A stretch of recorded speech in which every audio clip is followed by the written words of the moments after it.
What if everything you've been taught about handling stress, anxiety, and sleepless nights has been completely backwards? What if a man from 2,500 years ago discovered the one secret that could end your suffering tonight? Welcome to Moon Mind Temple. I'm about to share something that will sound impossible. There's a collection of stories so powerful that people who listen to them report falling into the deepest, most peaceful sleep they've had in years.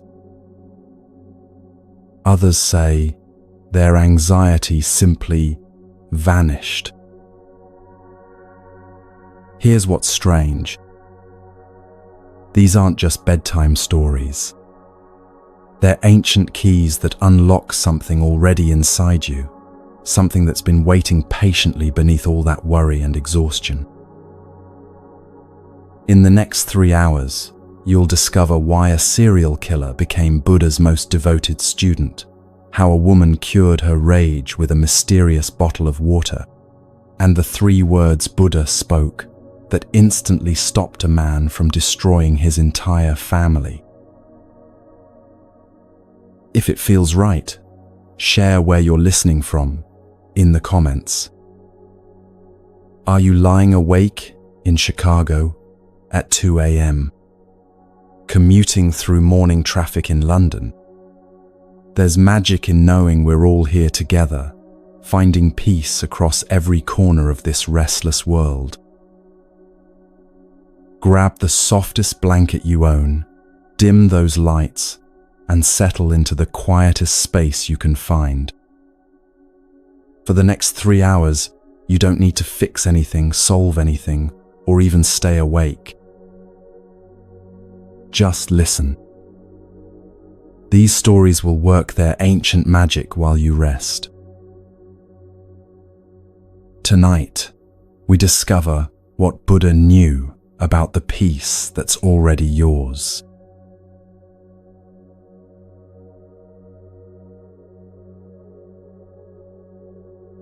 There was once a day when Buddha was walking with his closest students along a dusty road that stretched between 2 ancient villages.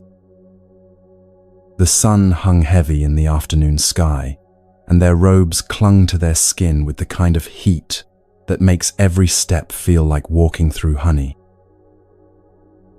After hours of traveling, they came upon a beautiful lake that sparkled like scattered diamonds in the sunlight. Buddha paused at the water's edge, and his followers gathered around him, grateful for this moment of rest. The lake was perfectly still, so clear you could see smooth stones resting on the bottom and small fish darting between patches of sunlight. Buddha turned to his youngest disciple, a man named Ananda who had been walking in silence, lost in worried thoughts about the challenges that lay ahead in their journey. "Ananda," Buddha said gently, his voice carrying the kind of warmth that immediately puts a troubled heart at ease. "I find myself quite thirsty. Would you be so kind as to bring me some water from this lake?" Ananda bowed respectfully and walked toward the water's edge, cupping his hands in preparation. But just as he knelt beside the lake, something unexpected happened. A group of village children came running down the hillside, laughing and shouting as they splashed into the water to escape the afternoon heat. Their feet kicked up clouds of mud and sand from the lake bottom. At the same moment, a farmer appeared with his ox-drawn cart, crossing directly through the shallow part of the lake.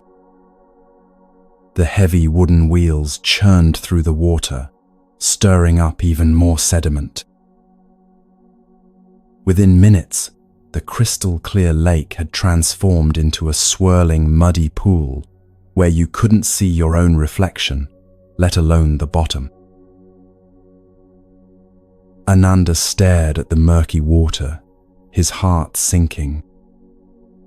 How could he possibly offer this muddy, turbulent water to his beloved teacher?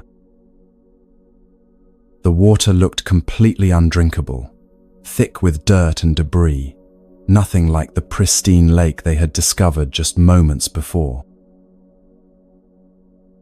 He returned to Buddha with empty hands and a troubled expression. "Master," he said, his voice heavy with disappointment, "I cannot bring you this water. The lake has become muddy and disturbed. It would not be fit for you to drink. Perhaps we should continue walking until we find another source." Buddha looked at his student with eyes full of understanding and the faintest hint of a smile. "Let us rest here under this tree for a while," he suggested, settling himself comfortably in the shade of an ancient fig tree whose branches stretched wide over the water. The walking has been long, and sometimes the wisest action is simply to be still. The disciples arranged themselves around their teacher, some closing their eyes to meditate, others gazing out at the slowly moving water. Time passed quietly, the kind of peaceful silence where you can hear your own heartbeat and feel the gentle rhythm of your breathing. Birds called softly from the trees overhead, and a gentle breeze began to stir the air. After about half an hour had passed, Buddha turned again to Ananda. "My friend," he said with the same gentle warmth as before, "would you now go to the lake and bring me some water to drink?" Ananda looked puzzled but obediently rose and walked back to the water's edge. What he saw there took his breath away. The lake had returned to its original crystal clarity. All the mud had settled naturally to the bottom, and the water above sparkled clean and pure in the afternoon light.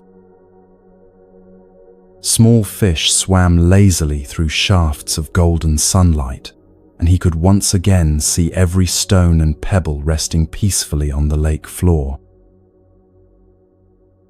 With wonder in his heart, Ananda carefully filled a wooden bowl with the clear, fresh water and brought it to Buddha. As he offered the bowl, Buddha accepted it with both hands, as if receiving a precious gift. He took a slow, mindful sip, then looked directly into Ananda's eyes. "Tell me, my dear student," Buddha said quietly, "what did you do to make this water clean?" Ananda thought for a moment, then replied honestly, "I did nothing at all, Master. I simply waited." The mud settled by itself, and the water became clear again. Buddha nodded slowly, and his smile deepened. "This is one of life's most profound teachings," he said, his voice carrying the weight of infinite compassion. "Your mind, Ananda, is exactly like this lake. When it becomes disturbed by worry, anger, fear, or endless thinking, it grows muddy and unclear. In those moments, you cannot see clearly, you cannot think clearly, and you certainly cannot find peace. But here is what most people never understand. You do not need to fight the muddy water. You do not need to strain it, filter it, or stir it more vigorously. The very act of fighting against disturbed thoughts only creates more disturbance, just as thrashing in muddy water only makes it muddier. Instead, when your mind becomes turbulent with stress, worry, or overwhelming emotions, the wisest thing you can do is exactly what we did here by this lake. Simply be still. Do not judge the muddiness. Do not try to force clarity. Just allow yourself to rest and watch with gentle patience as your mind naturally returns to its original state of peace. In our modern world, we carry this ancient wisdom like a hidden treasure. When your day feels overwhelming, when anxiety clouds your thoughts, when stress makes everything seem impossible, remember this lake. Your racing mind is not broken. It is simply stirred up by the demands and pressures of daily life. The peace you seek is not something you need to create or achieve. It already exists within you, waiting patiently beneath the surface disturbance. Just as the lake never lost its essential purity, even when filled with mud, your mind never loses its natural clarity, even in moments of greatest confusion. This is why meditation works, why deep breathing helps, why stepping away from problems often leads to solutions. You are not adding peace to your life. You are allowing the peace that was always there to reveal itself once again. Tonight, as you listen to these stories, let yourself be like that lake. Rest. Be still. And trust that your mind knows exactly how to find its way back to the clarity that is your birthright.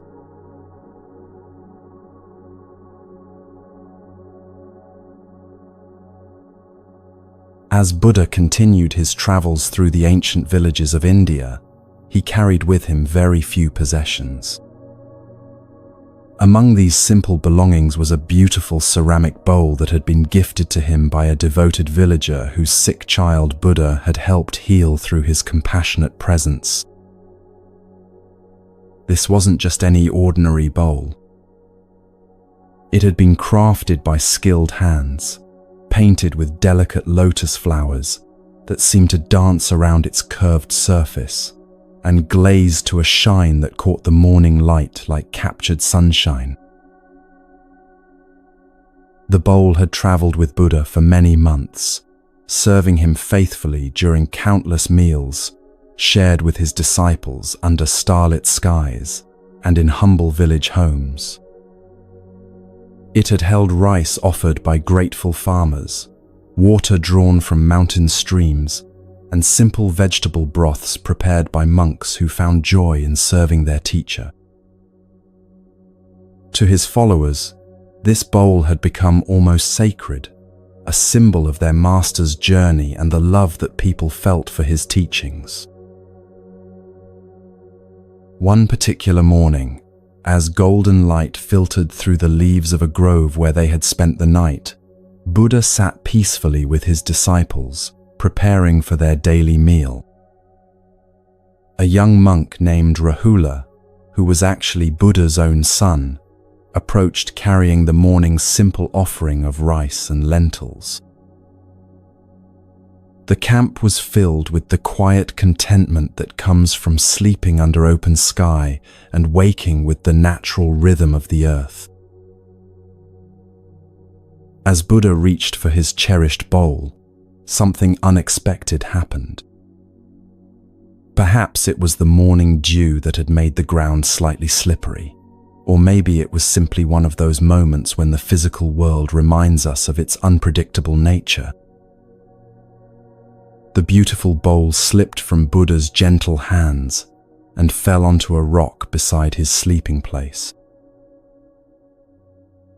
The sound that followed was sharp and final, the unmistakable crack of ceramic breaking. The bowl split cleanly into several pieces, its lovely lotus paintings now fragmented across the scattered shards. The morning's rice, spilled across the earth, mixing with dirt and fallen leaves. Buddha's disciples gasped in dismay. Some immediately rushed forward, trying to gather the broken pieces as if they might somehow be made whole again. Others looked stricken, as though they had personally failed their teacher by allowing this accident to happen. A few began expressing their sorrow aloud, lamenting the loss of such a meaningful and beautiful object. But Buddha himself remained completely still, gazing down at the broken bowl with the same serene expression he might wear while watching clouds drift across the sky. There was no flash of disappointment in his eyes, no tight grip of frustration around his mouth, no hurried movement to salvage what remained. He simply observed what had happened with the kind of peaceful acceptance that comes from understanding something profound about the nature of all things. After a few moments of contemplative silence, Buddha spoke in a voice so calm and gentle that it immediately soothed his distressed followers. "Why do you look so troubled, my dear friends?" he asked, his tone carrying genuine curiosity rather than any hint of sadness or loss. "Master," one of the older disciples replied, his voice heavy with concern, "your beautiful bowl is broken. The bowl that was given to you with such love, that has served you so faithfully, it's gone. How can we not feel sorrow at such a loss?" Buddha smiled with the kind of warmth that immediately lightens a heavy heart. He gestured gently toward the scattered pieces. "This bowl has not gone anywhere," he said softly. "It is exactly where it has always been, right here with us. It has simply changed its form. You see, my friends, when this bowl was whole, you called it beautiful and precious. Now that it has broken, you call it lost and worthless. But tell me, what has actually changed except your thoughts about it?" He picked up one of the larger pieces, turning it gently in his hands. "This fragment still carries the same lotus painting that brought you joy yesterday. The clay from which it was made is the same earth that nurtures the plants we eat. The hands that shaped it put the same love and skill into their work, whether the bowl stands whole or lies in pieces. The only thing that has truly changed is your attachment to a particular form. You loved the bowl when it served your idea of what a bowl should be. But your love was conditional, dependent on the bowl remaining exactly as you wanted it to remain forever. This is where we create our own suffering," Buddha continued, his voice carrying the gentle authority of someone who had seen deeply into the heart of human pain. "We fall in love with the temporary form of things, and then we suffer when those forms inevitably change. We forget that change is not something that happens to break our happiness. Change is the very nature of existence itself. Everything you see around you is in constant flow. Your body is changing with every breath, every heartbeat. The seasons change, bringing new flowers that bloom and fade. People enter our lives and eventually depart. Even the mountains and oceans are slowly transforming, though we cannot see it happening. When we truly understand this impermanence, we don't love things less, we love them more freely. We appreciate the morning sunlight without demanding it stay forever. We enjoy a friend's laughter without clinging to that exact moment. We receive gifts with gratitude while holding them lightly, knowing their forms will change, but their essence remains. Buddha set down the broken piece and brushed the rice dust from his hands. "This bowl served me perfectly when it was whole," he said with deep contentment. "Now it serves me perfectly by teaching us about the freedom that comes from releasing our grip on how we think things should be. True peace doesn't come from keeping our possessions intact, our relationships unchanging, or our circumstances exactly as we prefer them. True peace comes from understanding that we can find joy and meaning in every form that life takes, whole bowls and broken ones, sunny days and rainy ones, moments of gain and moments of loss.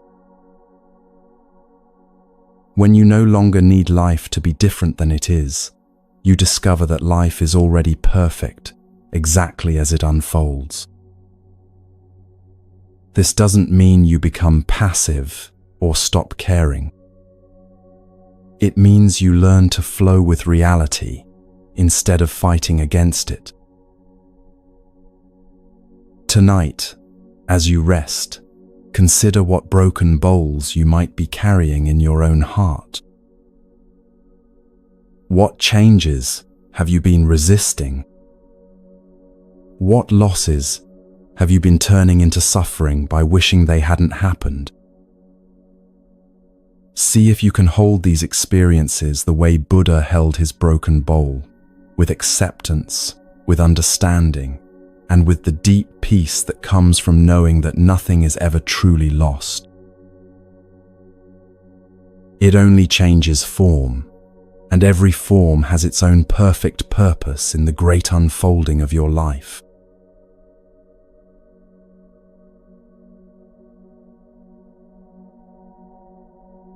As the warm afternoon sun filtered through the leaves of the great Bodhi tree, Buddha sat peacefully with his closest disciples gathered in a circle around him. The day's teaching had covered many aspects of the path to enlightenment, but one young monk named Kassapa seemed troubled, shifting restlessly on his meditation cushion.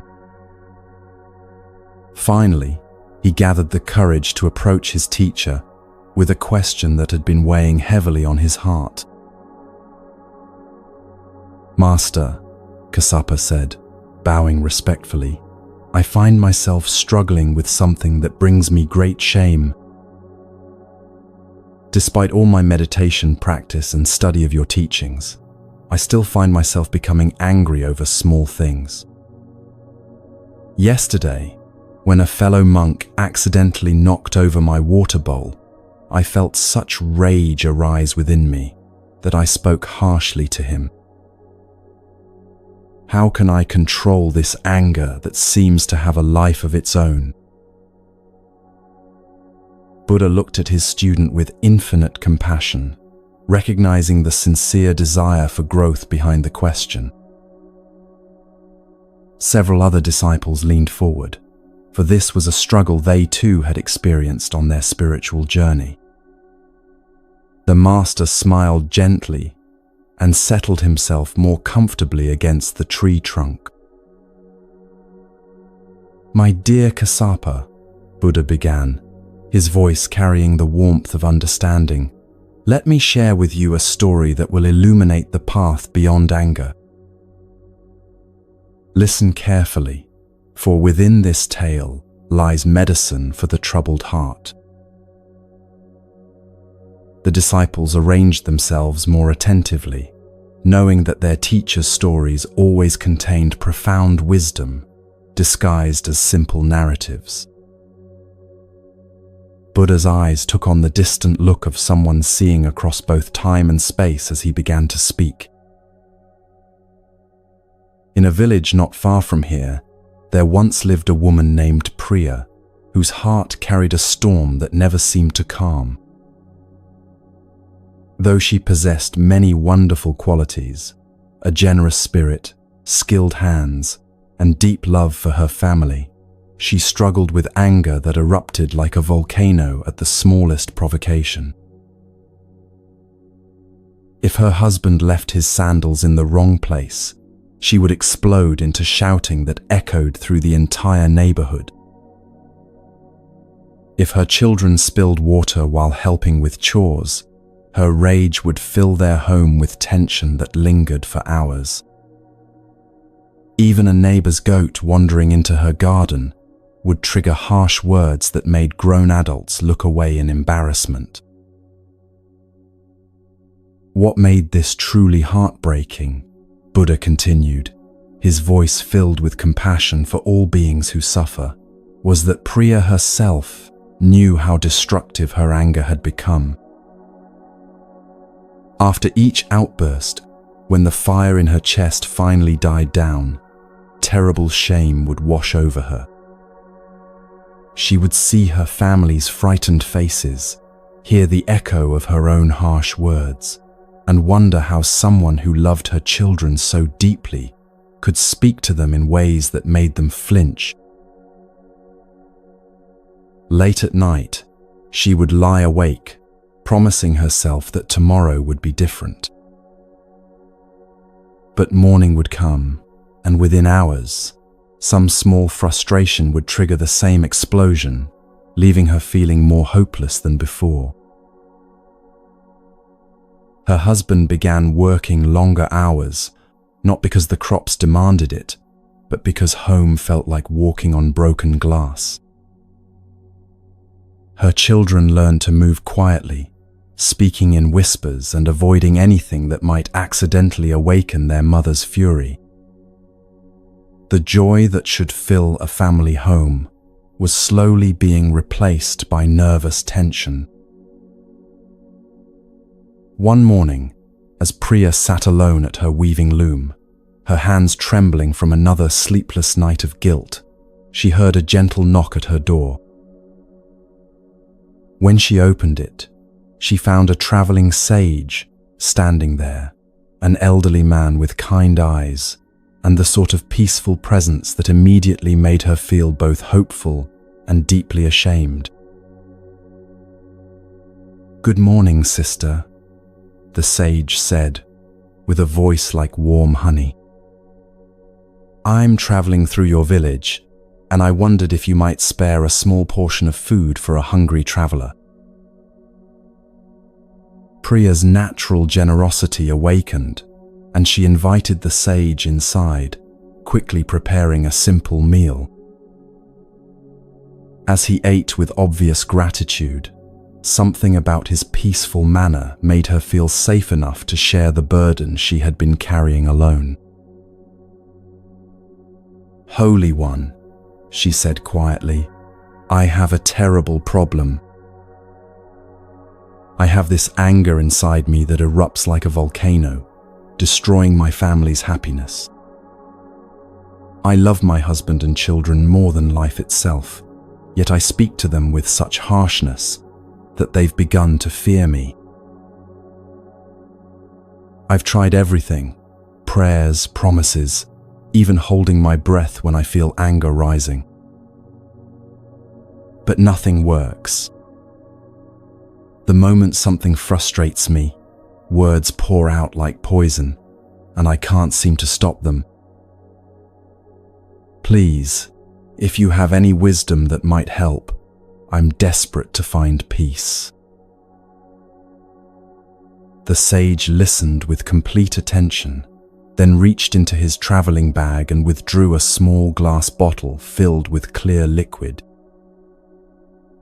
He held it as if it contained something precious. "Sister," he said gently, "what I'm about to give you is very powerful medicine for anger. It has helped many people find peace, but it must be used exactly as I tell you, or it won't work. Are you willing to follow my instructions precisely?" Priya nodded eagerly, her heart filling with hope. Yes, Holy One.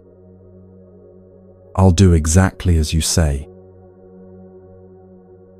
The sage placed the bottle carefully in her hands. When you feel anger beginning to rise, even the smallest irritation, immediately take this bottle and place exactly 4 drops on your tongue. Then, and this is crucial, you must keep your mouth completely closed for 10 full minutes. Do not speak. Do not try to swallow quickly. Just let the medicine rest on your tongue while you remain silent. If you open your mouth even once during those 10 minutes, the medicine will lose all its power. But if you can remain silent for the full 10 minutes, you'll find that your anger dissolves completely. That very afternoon, Priya had an opportunity to test the medicine.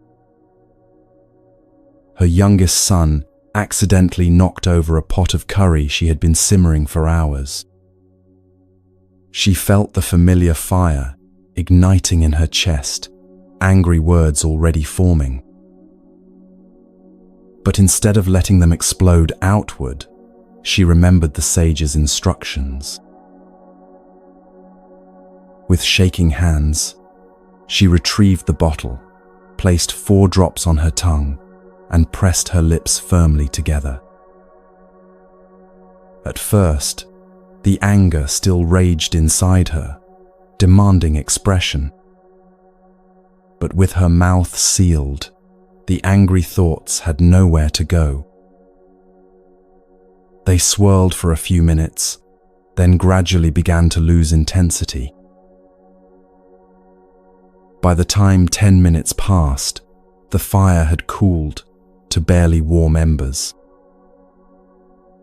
Instead of seeing her son's accident as carelessness worthy of punishment, she saw it for what it truly was, a simple mistake made by a frightened child. When she finally opened her mouth, her words surprised everyone. "It's okay, my dear one," she said gently. "Accidents happen. Let's clean this up together." Day after day, Priya used her medicine, and each time the same miracle occurred. The silence gave her anger time to cool naturally, and she discovered that most triggers were actually quite small and manageable when approached with a calm mind. After 7 days, her entire household had transformed. Her children began laughing freely again. Her husband started coming home earlier. Neighbors began visiting, drawn by the peaceful energy flowing from her home. When the sage returned a week later, Priya greeted him with joy radiating from her entire being. "Holy One, your medicine is miraculous. I haven't lost my temper once. How can I ever thank you?" The sage smiled with gentle amusement. "My dear sister, there was no medicine in that bottle. It contained only water from the village well. The real medicine was something you carried within yourself all along, the power of silence. When you kept your mouth closed, you discovered what wise people have known for thousands of years. Anger cannot survive without the fuel of words. Most anger lives not in our hearts, but in our mouths. It grows stronger every time we speak it, every time we give it voice. But when we remain silent, anger has no food to sustain itself. Like a fire without wood, it simply burns out naturally. Between feeling anger and expressing anger, there is always a choice. In that space of silence, wisdom can arise, compassion can awaken, and you can respond from your highest self rather than your most reactive self. Buddha paused, allowing the story's wisdom to settle into his disciples' hearts. He looked directly at Kassapa, whose face now showed deep understanding. "You see, my dear students," Buddha concluded softly, "anger is like a burning coal that you pick up with the intention of throwing at someone else. You are the one who gets burned first.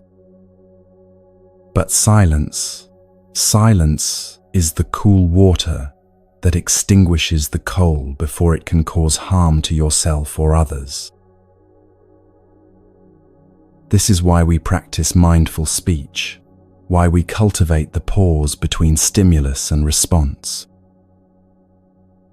In that sacred space of silence, we remember who we truly are, not creatures driven by every passing emotion, but beings capable of wisdom, compassion, and peace.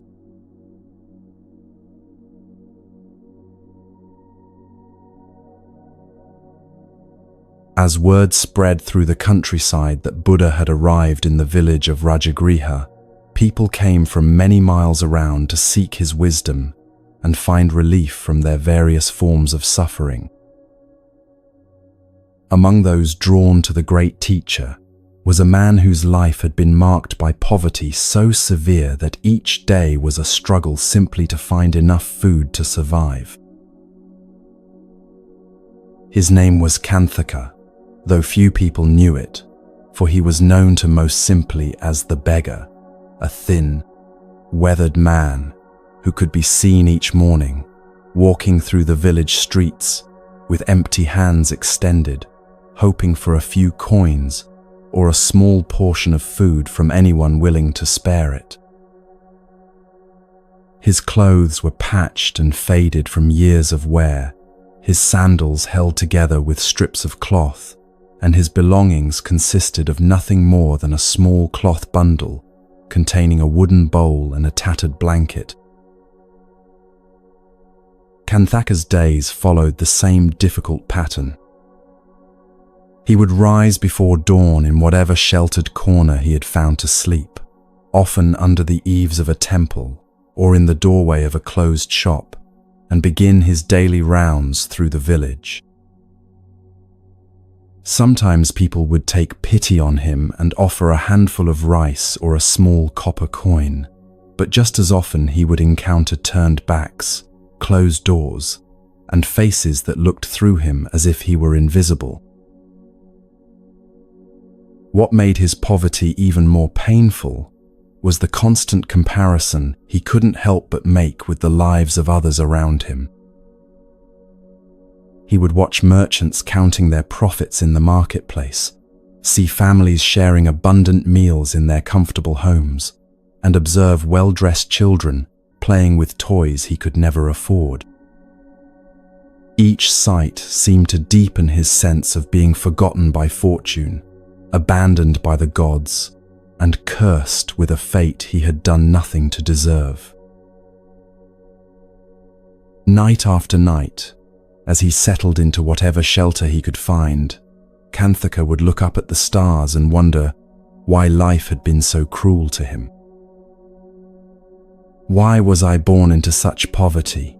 he would whisper to the darkness.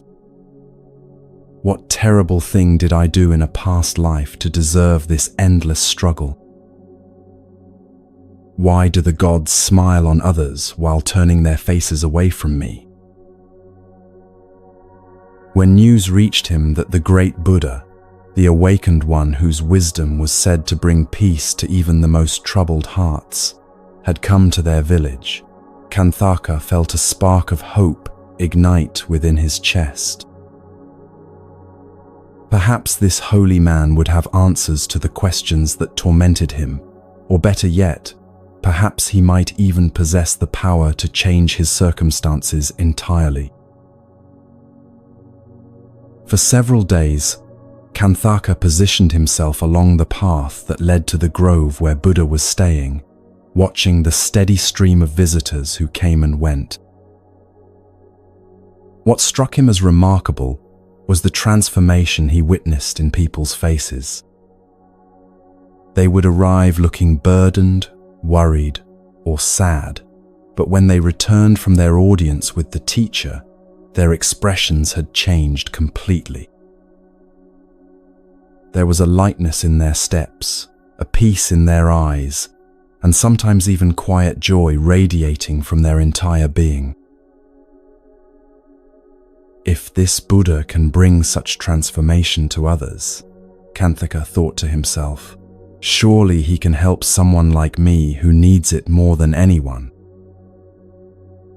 With this hope filling his heart, he finally gathered the courage to join the line of people waiting to speak with the enlightened teacher. When his turn finally came, Kanthaka found himself standing before a man whose presence was unlike anything he had ever experienced.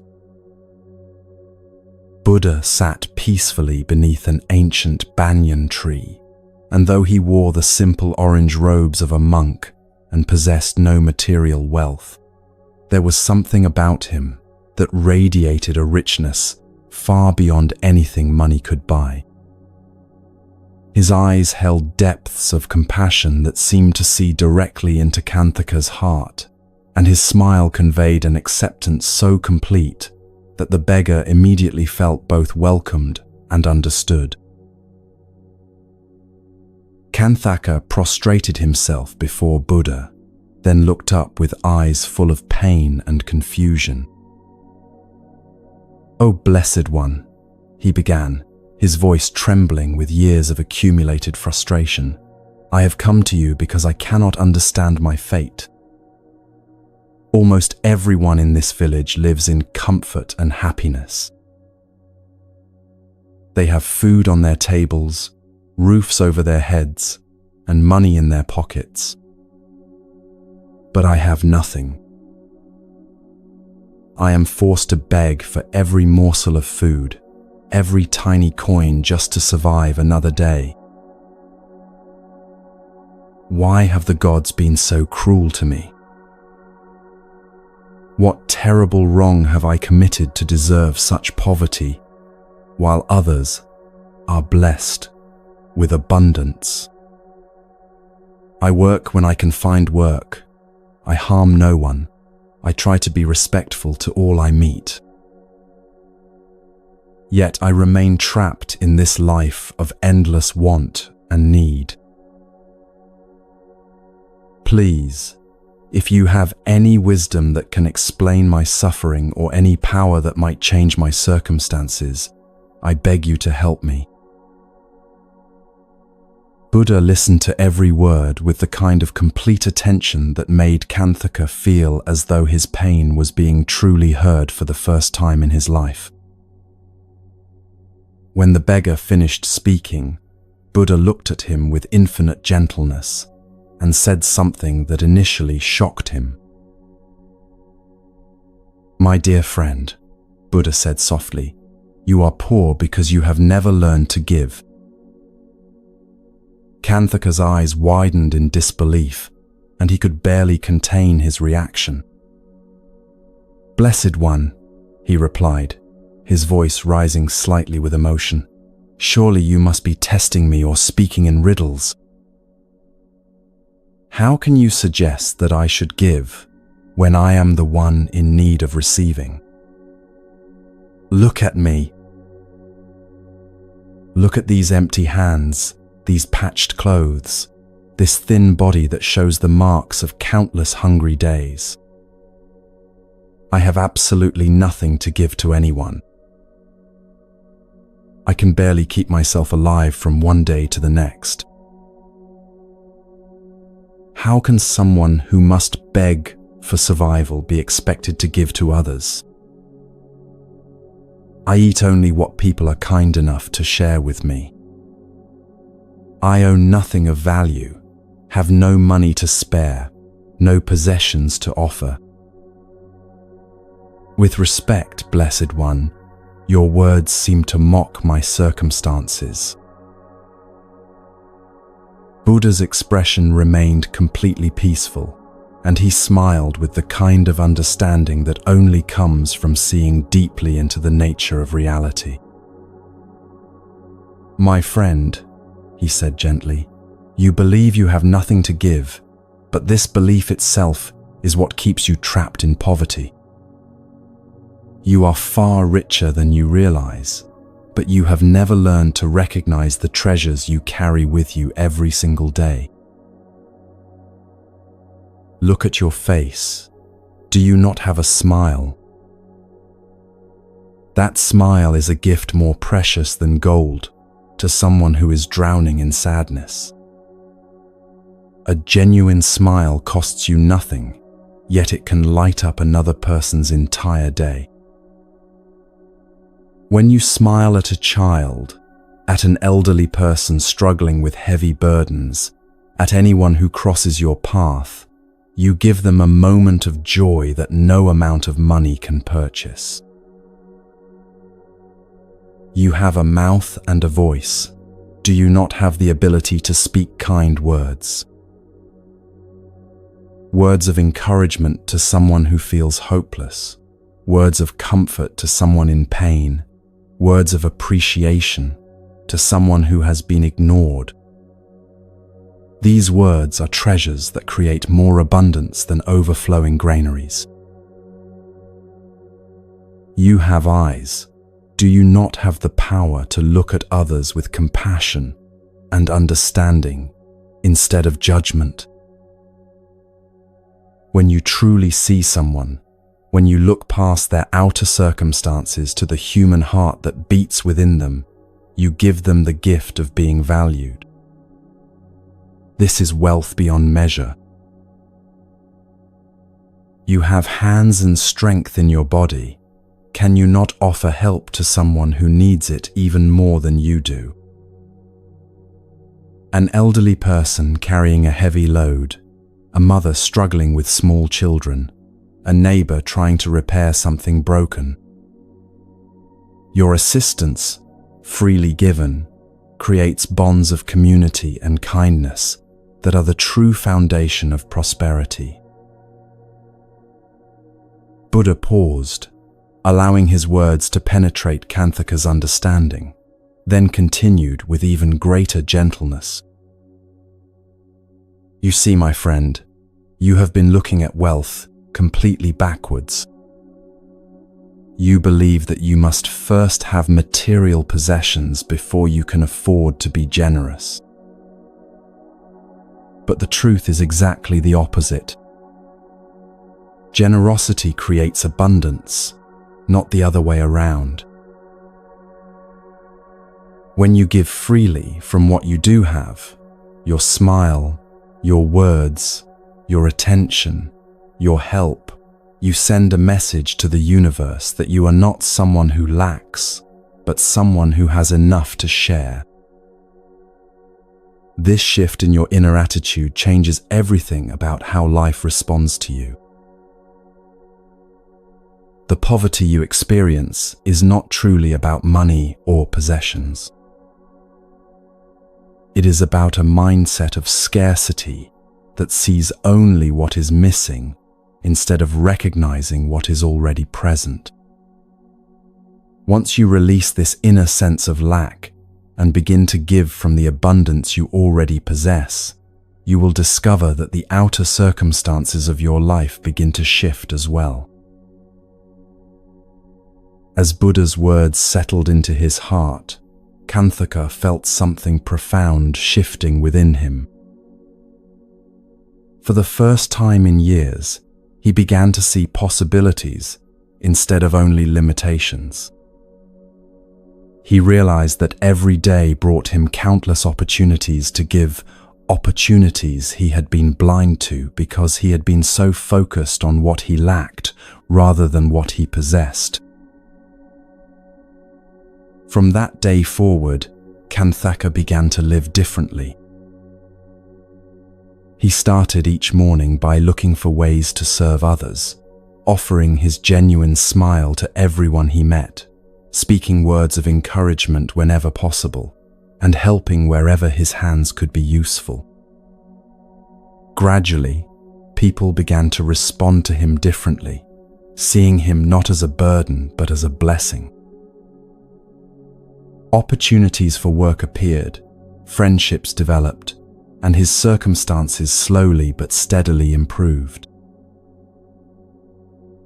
Most importantly, he discovered that true wealth had been with him all along, not in his empty pockets, but in his capacity to bring light to others' lives through the simple gifts of presence, kindness, and care.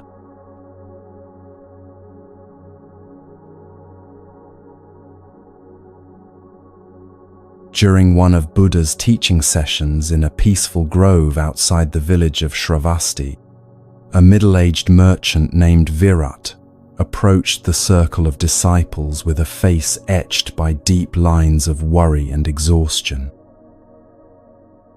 His shoulders sagged as if carrying an invisible weight, and his eyes darted nervously as though his mind were racing through an endless list of concerns that never seemed to diminish. Virat had traveled many days to find Buddha, driven by a desperation that had been growing stronger with each passing month. As a successful trader, he managed multiple business ventures, supported an extended family, and carried responsibilities that seemed to multiply faster than he could handle them. But what troubled him most wasn't the work itself. It was the constant crushing weight of worry that had begun to consume his every waking moment. "Blessed One," Virat said, as he bowed before Buddha, his voice trembling with fatigue, "I have come seeking your wisdom because I feel as though I am drowning in my own thoughts. Every day brings new concerns that pile upon the old ones. I worry about my business ventures, about having enough money to support my family, about my children's futures, about my aging parents' health. I worry about decisions I made years ago and decisions I must make tomorrow. These worries follow me everywhere, when I'm trying to work, when I'm with my family, even when I attempt to sleep. They circle in my mind like vultures, growing stronger and more overwhelming with each passing day. I feel constantly exhausted, but I cannot seem to put these burdens down. How can I find relief from this endless mental suffering that seems to have no solution?"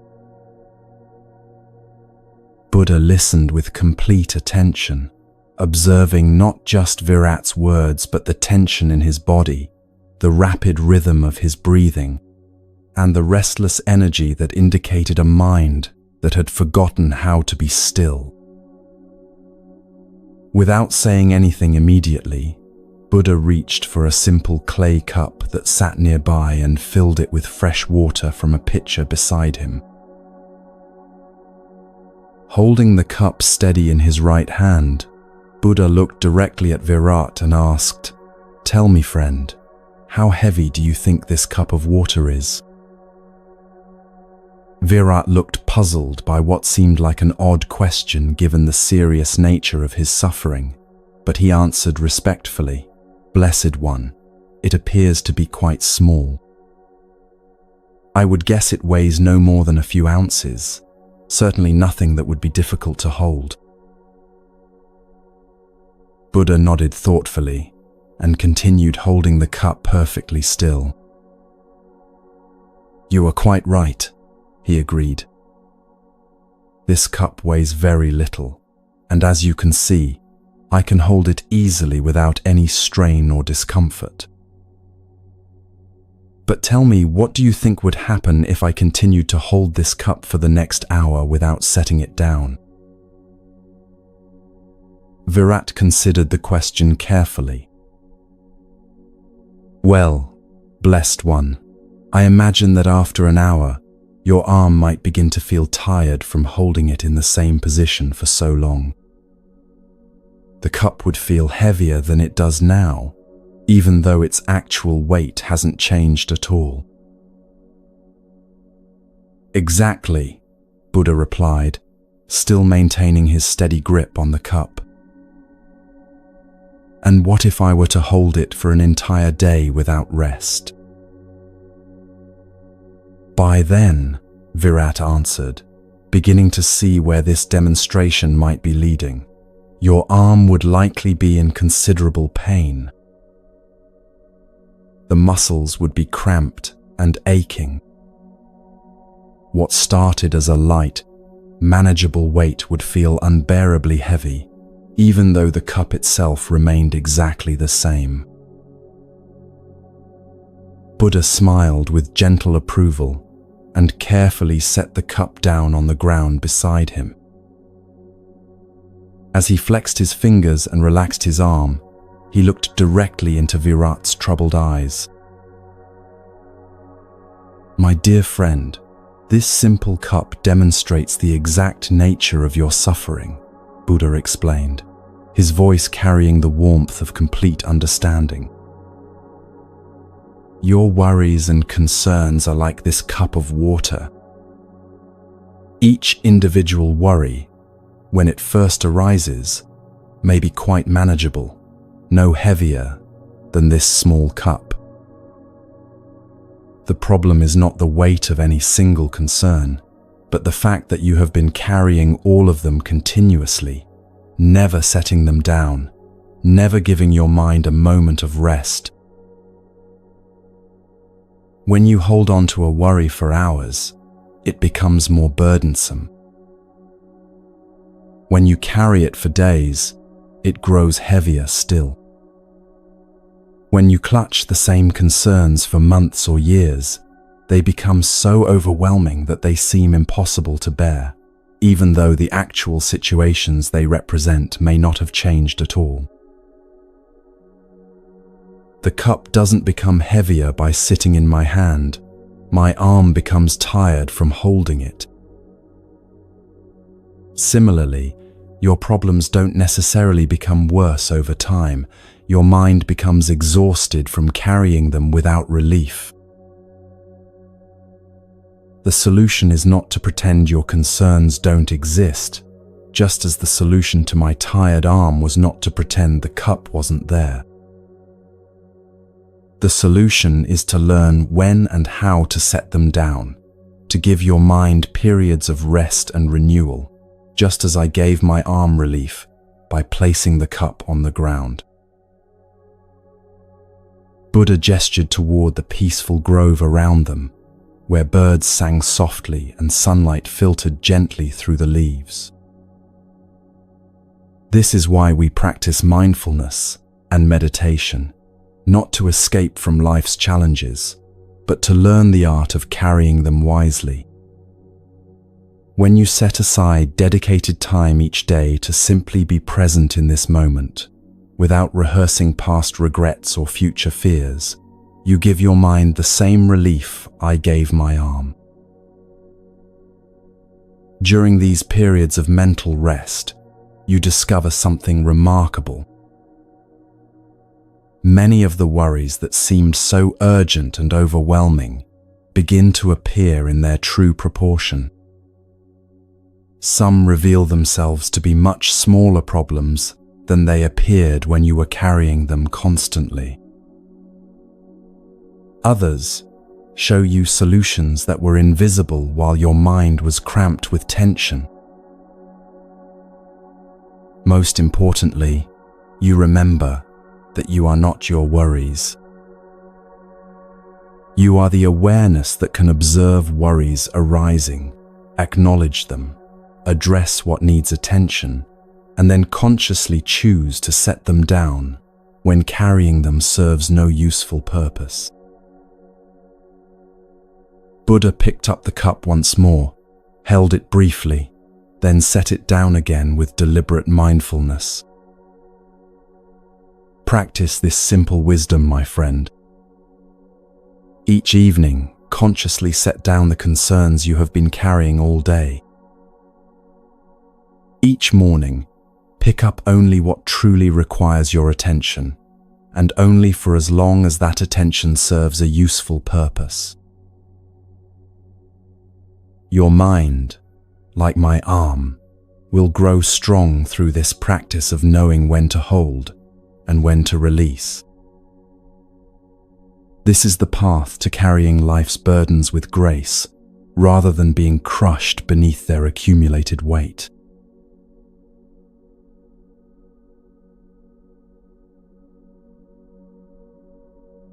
There came a time in Buddha's life when his disciples, having heard many teachings and witnessed countless demonstrations of their master's wisdom, felt ready to understand the deepest truths of existence. They had learned to calm their minds like still water, to release their attachments like broken bowls, and to speak with the wisdom of silence. But something in their hearts yearned for the profound understanding that had transformed their teacher from a seeking prince into an awakened being. One evening, as they sat beneath the same type of fig tree under which Buddha had found enlightenment years before, the eldest disciple, Sariputta, approached his master with a request that came from the depths of his soul. "Blessed One," he said with deep reverence, "we have been privileged to learn from your wisdom and to witness the peace that radiates from your being. But we hunger to understand the foundation upon which all your teachings rest. Would you share with us the story of that sacred night when you discovered the truths that set you free from all suffering?" Buddha's eyes grew distant, as if seeing across the years to a time when he was still Prince Siddhartha, still searching, still carrying the weight of questions that seemed to have no answers. The other disciples gathered closer, sensing that they were about to receive something precious, the intimate account of the moment when their teacher had crossed from darkness into light. "My dear friends," Buddha began, his voice carrying the depth of someone who had journeyed to the very heart of existence and returned with treasures beyond measure, "I will share with you not just what happened that night, but the 4 fundamental truths that revealed themselves to me, truths that explain why all beings suffer and how that suffering can finally come to an end." Before that night of awakening, I had been searching for 6 long years. I had practiced extreme austerities until my body was like a skeleton, thinking that by punishing my flesh, I could free my spirit. I had studied with the wisest teachers of my time, mastering meditation techniques that could transport consciousness to the highest realms. Yet despite all these efforts, the fundamental questions that had driven me from my palace remained unanswered. Why do all beings suffer? Why does life seem filled with dissatisfaction even for those who have everything they desire? Why do we experience moments of happiness only to watch them fade away, leaving us hungry for more? And most importantly, is there a way to find lasting peace in a world that seems designed to disappoint us? Buddha paused, and in that silence, his disciples could feel the weight of these universal questions that every human heart has pondered.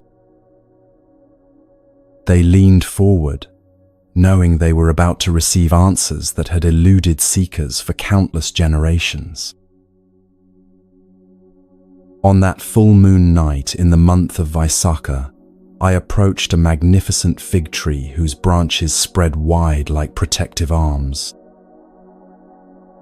I had recently accepted a bowl of rice pudding from a kind village girl named Sujata, having realized that extreme asceticism was just another form of attachment to the idea that suffering the body would liberate the spirit.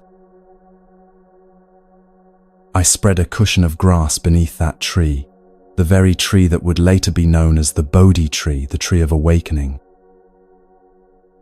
As I settled into meditation posture, I made a vow that would determine the course of not just my own destiny, but the spiritual heritage of countless beings who would follow.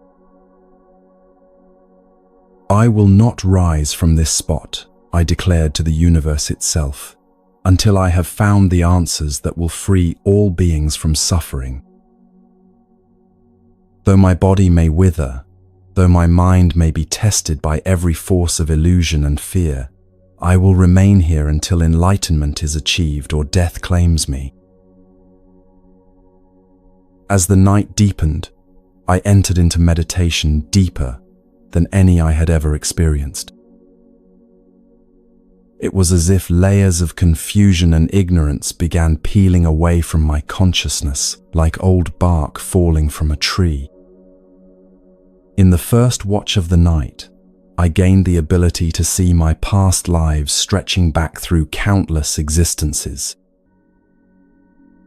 I witnessed the endless cycle of birth, death, and rebirth that all beings experience, driven by desires and actions whose consequences ripple across lifetimes. In the second watch, I developed the divine eye that could see the death and rebirth of all beings throughout the universe. I understood how karma, the law of cause and effect, determines where consciousness goes after death, how good actions lead to fortunate rebirths and harmful actions lead to suffering states. But it was in the third watch of the night, as dawn approached, that the most profound revelations came. Like the sun rising to dispel darkness, 4 fundamental truths about existence blazed forth in my consciousness with such clarity that they seemed to illuminate not just my mind, but the very fabric of reality itself. The first truth struck me like lightning illuminating a landscape that had been hidden in darkness. I saw with perfect clarity that life, as we ordinarily experience it, is characterized by dukkha, a word that encompasses suffering, dissatisfaction, imperfection, and the basic unreliability of conditioned existence. This doesn't mean that life contains only pain and no joy. Rather, I understood that even our happiest moments carry within them the seeds of dissatisfaction. When we experience pleasure, we worry about losing it. When we achieve goals, we quickly set new ones, never finding lasting fulfillment. When we love someone, we fear separation.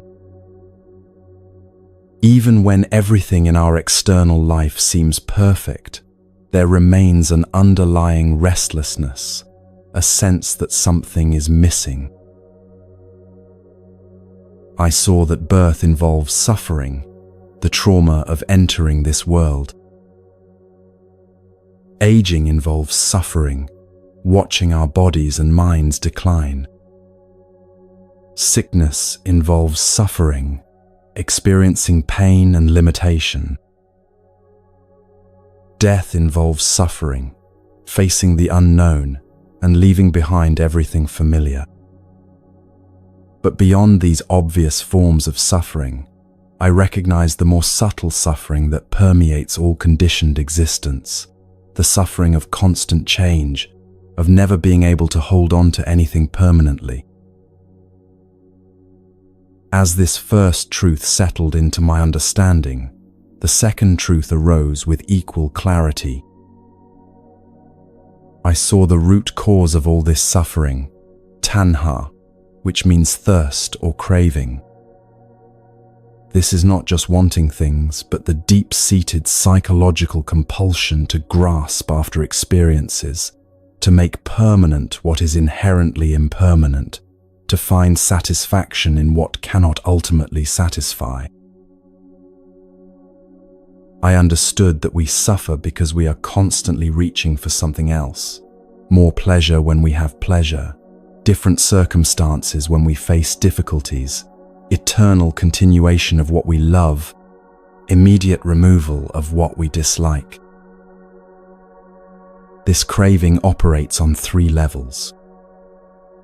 First, there is craving for sensual pleasures, not just physical pleasures, but any experience that gratifies our desires.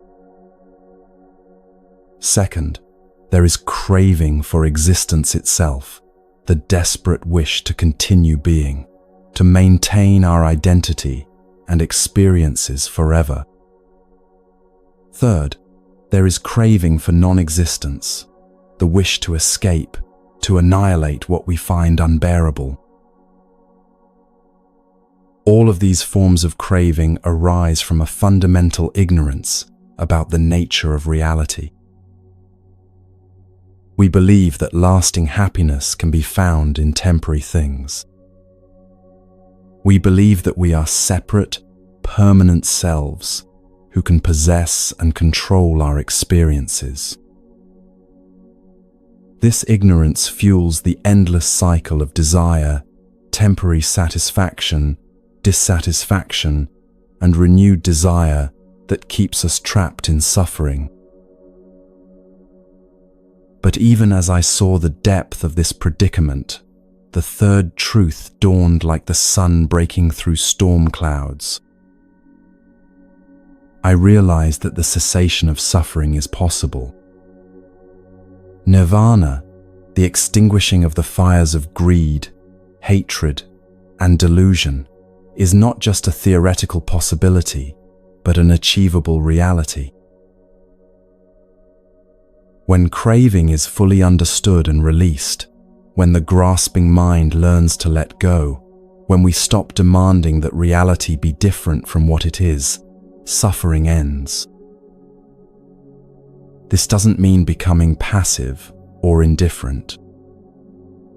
It means discovering a peace that isn't dependent on external circumstances, a joy that doesn't require constant feeding, a love that doesn't turn into attachment. Finally, as the first rays of sunlight touched the earth, the fourth truth revealed itself, the path that leads from suffering to freedom.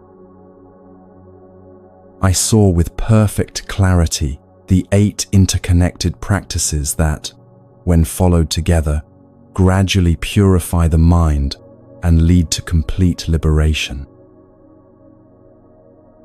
This 8-fold path includes right understanding of these very truths we are discussing, right intention to follow the path with wisdom and compassion, right speech that is truthful and kind, right action that harms no living being, right livelihood that supports rather than undermines spiritual development, right effort that is persistent but not excessive, right mindfulness that maintains clear awareness of present moment reality, and right concentration that develops the deep states of meditation necessary for final insight.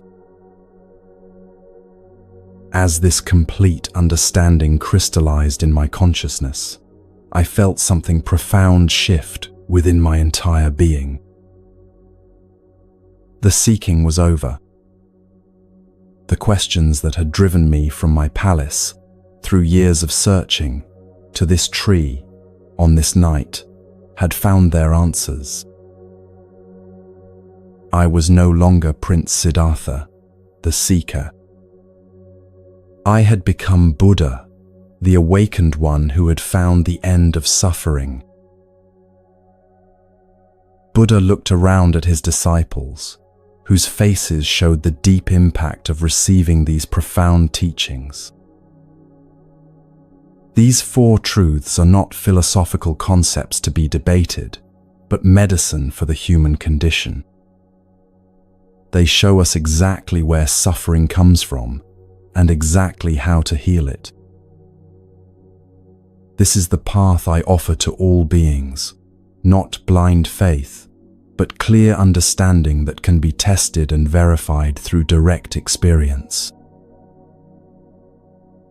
Tonight, as you rest, let these truths settle into your hearts like seeds planted in fertile soil.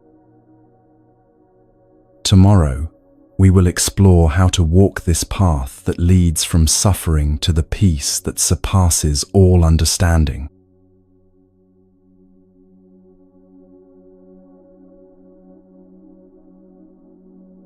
As the disciples continued to absorb the profound teachings of the Four Noble Truths, Buddha noticed that while they understood the concepts intellectually, some still struggled with what it truly meant to live with complete selflessness. They had grasped the idea that attachment causes suffering, but the deeper question remained: how far should one's compassion extend?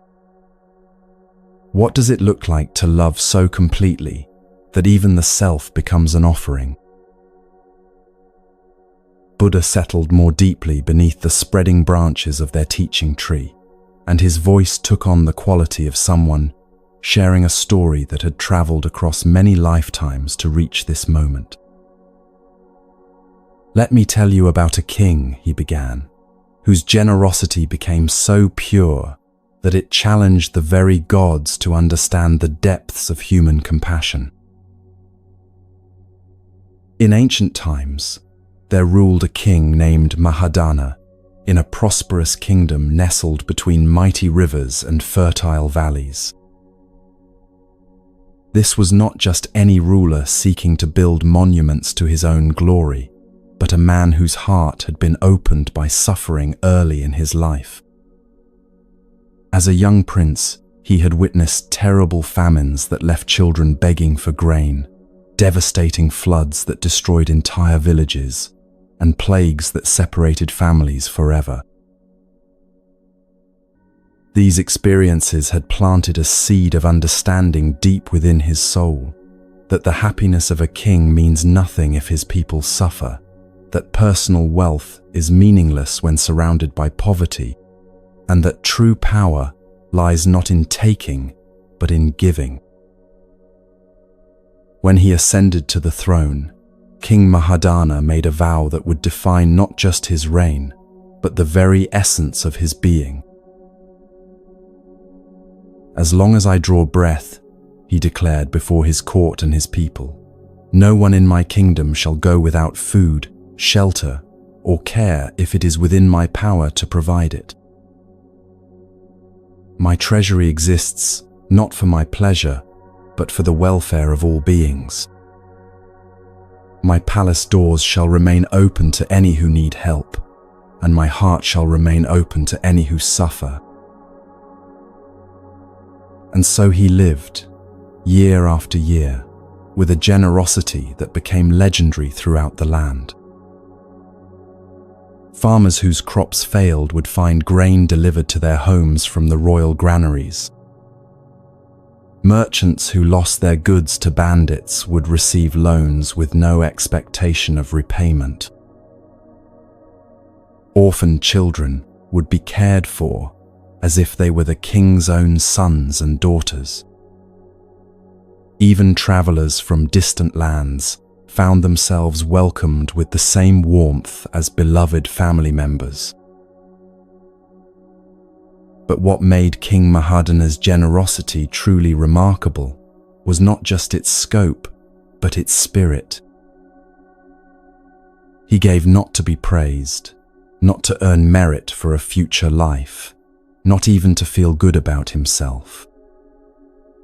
He gave because he had come to understand that there was no real difference between his happiness and the happiness of others. When he fed a hungry child, He was feeding the hunger that lived in his own heart. When he sheltered a homeless family, he was healing the homelessness that all beings feel when separated from love.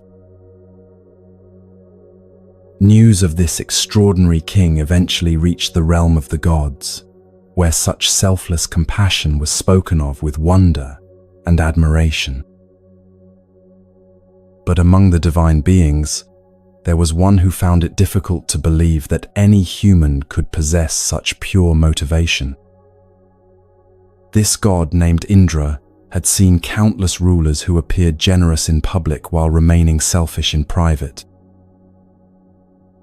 Surely, he thought, this king's generosity must have limits. Driven by curiosity and perhaps a touch of divine skepticism, Indra decided to test the true depth of King Mahadana's compassion. Disguising himself as an old, frail beggar with clothes that hung in tatters and skin weathered by years of hardship, he appeared at the palace gates on a day when the king was holding his regular audience for any who needed assistance.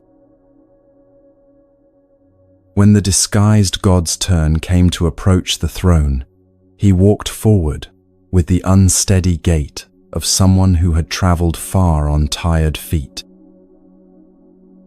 King Mahadana immediately rose from his throne and stepped down to meet the beggar at eye level, as was his custom with all who came seeking help. "Welcome, honored elder," the king said with genuine warmth, helping to steady the old man with his own hands. "Please, sit and be comfortable. What can I provide for you? Are you hungry? Do you need a place to rest? Whatever is within my power to give, I offer freely." The disguised Indra looked up at the king with eyes that seemed to peer directly into his soul. "Your Majesty," he said in a voice that quavered with age, "I have heard stories of your boundless generosity that seem too wonderful to believe. They say, there is nothing you would not give to help another. But surely such stories must be exaggerated. Tell me honestly, is there anything you would refuse to give if someone truly needed it?" King Mahadana considered the question with the seriousness it deserved, then answered with complete sincerity. "Honored Father, I have never encountered a request for help that I could not fulfill in some way. If someone needs food, I share what I have. If someone needs shelter, my palace has many rooms. If someone needs comfort, I offer my presence. I cannot imagine a situation where I would turn away someone who genuinely needed assistance." The beggar's eyes grew more intense, and his voice took on a quality that seemed to come from beyond the physical realm. "But what if someone asked for something that seemed impossible to give? What if the request challenged everything you hold dear? What if helping another required the ultimate sacrifice?" Without hesitation, King Mahadana replied, "Then I would make that sacrifice gladly. My life belongs not to me alone, but to all beings who might benefit from it. If my death could somehow serve the greater good, if it could relieve suffering or bring peace to others, then it would be a privilege to offer it." The disguised god leaned forward, his voice now carrying the weight of ultimate testing. "Then I ask you now, great king, give me your life. I am a hungry spirit who can only be satisfied by the sacrifice of one who has lived with perfect compassion. Will you die so that I might live?" The court gasped in horror at this impossible request. Guards moved forward to protect their beloved king, and courtiers began shouting that the old beggar must be mad. But King Mahadana raised his hand for silence, and his face showed no trace of fear or hesitation. "Of course," he said simply, as if he had been asked for a cup of water rather than his life. "If my death can truly serve to end your suffering, then it is not a loss, but the greatest gift I could possibly offer. Please, tell me how you would like this to be done, and I will comply immediately." The king's response was so immediate and genuine that even the disguised god was stunned. But King Mahadana had already begun to prepare, calling for his ministers to ensure the kingdom would be well governed after his death, speaking words of love to his family, and arranging for his wealth to be distributed among the poorest citizens. As the king knelt before the beggar, ready to offer his life with the same joy he had once offered gold and grain, the old man's appearance began to shimmer and change.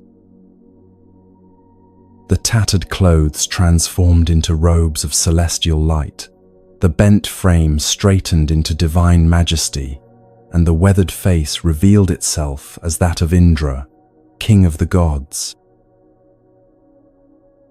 "Rise, noble king," Indra said, his voice now resonating with divine authority and deep respect. "I came to test your generosity, but instead you have taught me the true meaning of selfless love. Never have I witnessed such complete compassion, even among the gods themselves. Your willingness to give your very life without hesitation shows that you have transcended the illusion of separation that keeps most beings trapped in selfishness. I do not require your death. I required only to witness the purity of your heart. You have shown that true generosity is not about giving things, but about giving oneself completely to the welfare of all beings. Live long, King Mahadana, and continue to be a light that shows others the path to selfless love." Buddha looked around at his disciples, whose faces reflected deep contemplation of this powerful teaching. "You see, my friends, this story reveals the ultimate truth about compassion. Real generosity is not measured by how much we give, but by how completely we give it." King Mahadana understood what many seekers spend lifetimes learning, that the self we think we must protect is actually the very barrier that prevents us from experiencing true joy. When we hold nothing back, when we offer our lives completely to the service of all beings, we discover that we lose nothing and gain everything. For in that moment of total surrender, we realize that we were never separate from those we serve. Their happiness is our happiness. Their freedom is our freedom. Their peace is our peace. This is the generosity that leads to enlightenment, not just the giving of material things, but the offering of our entire existence to the awakening and welfare of all life.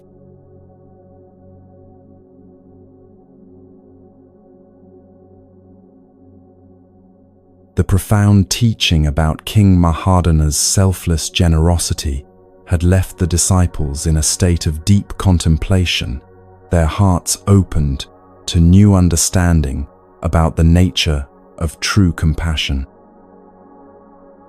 As the evening air grew cooler and the first stars began to appear in the darkening sky, Buddha noticed that some of his students seemed to be struggling with something that often challenges those who seek wisdom.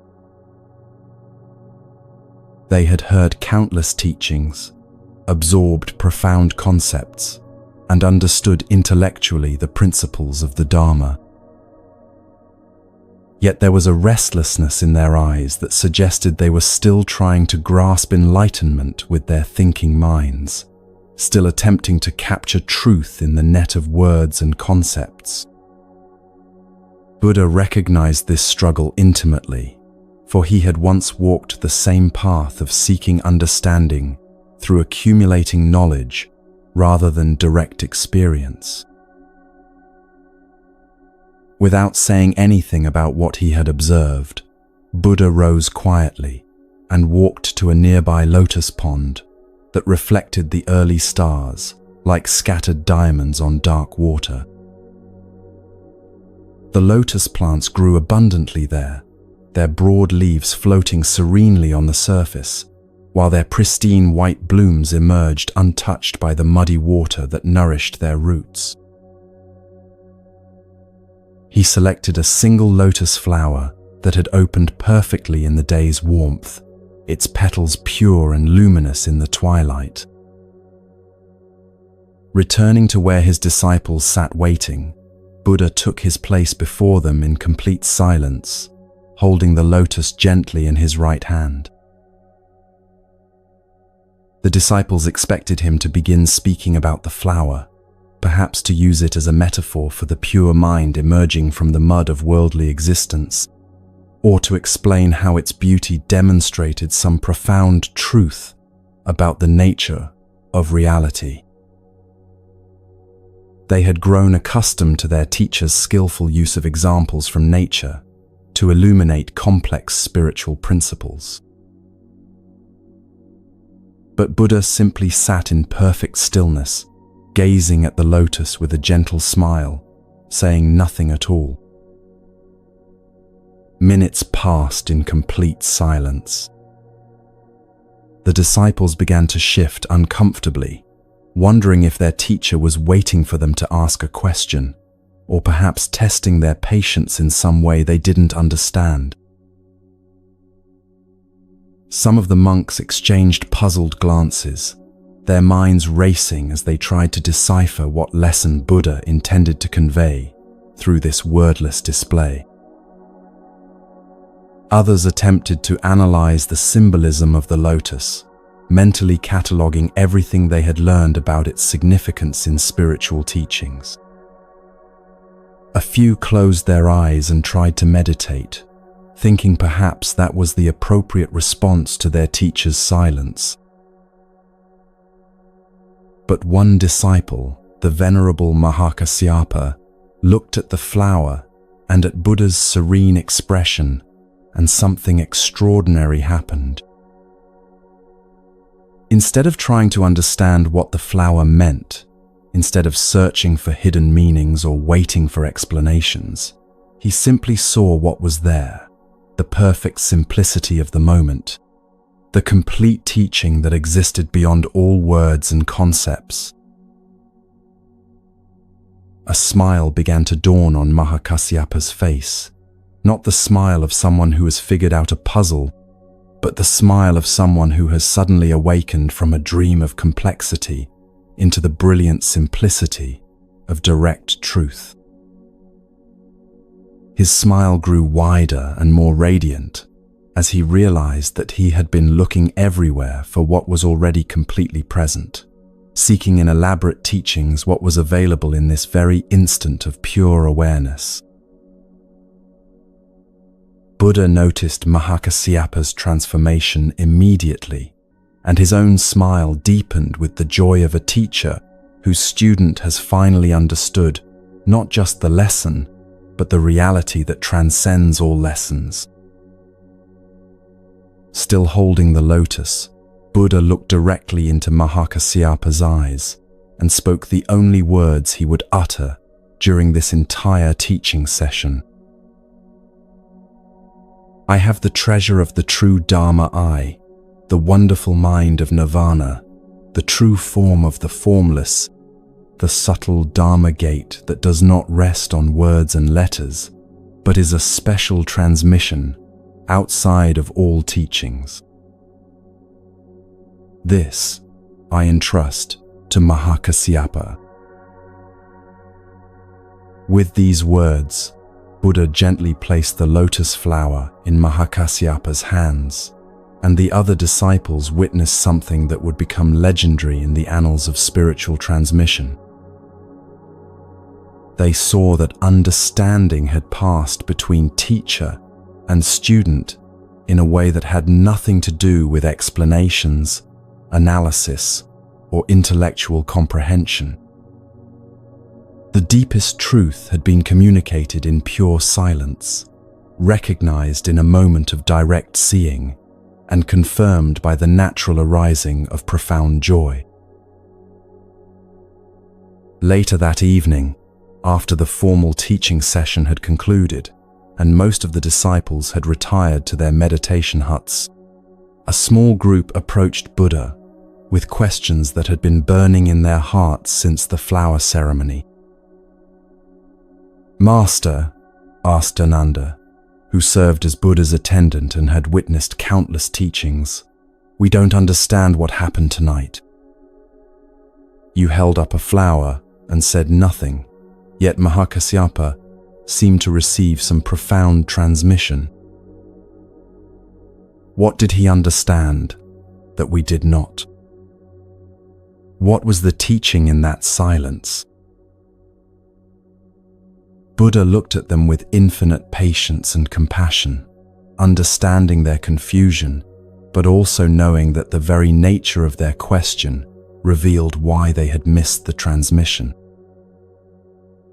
"My dear friends," he said gently, "you are asking me to explain in words what can only be understood beyond words.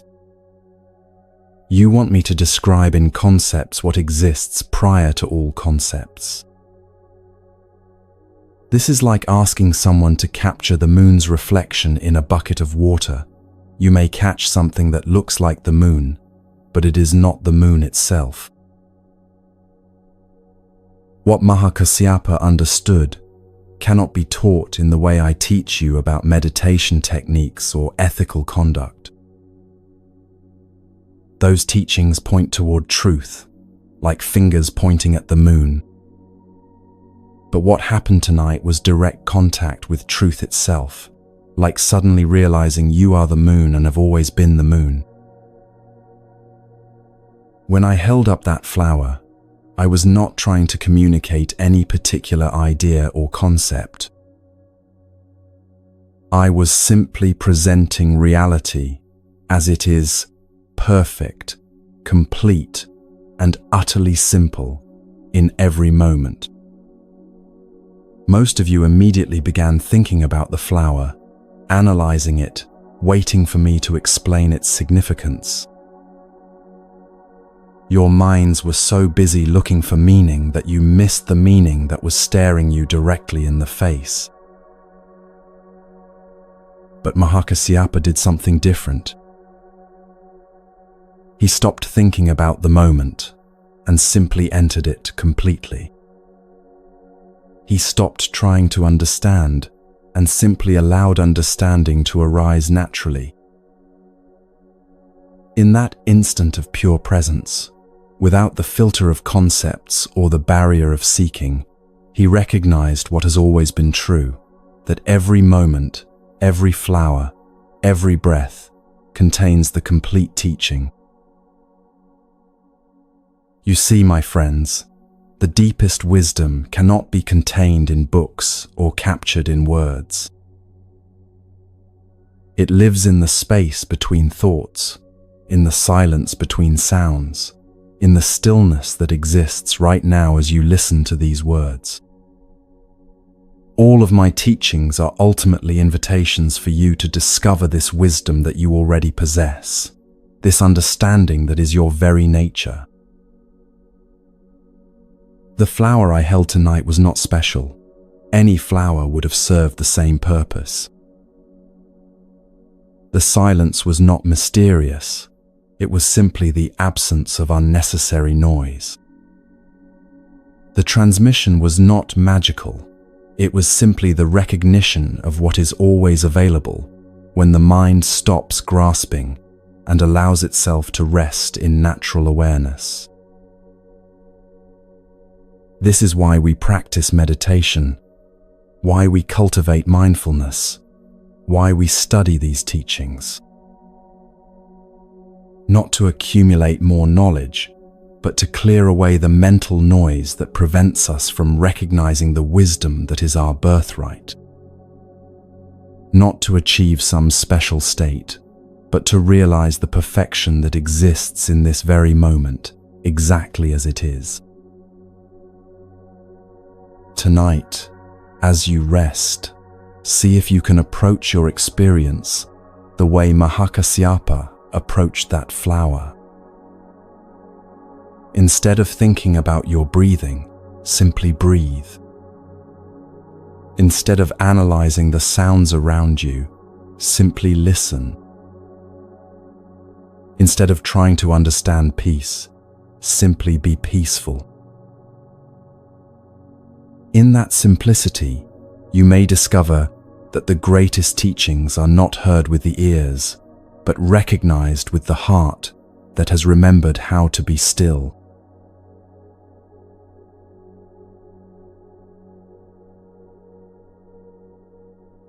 As the gentle wisdom of the flower sermon continued to resonate in the hearts of Buddha's disciples, the master observed that while Mahakasyapa's sudden awakening had been inspiring, it had also created a new form of restlessness among some of the other monks.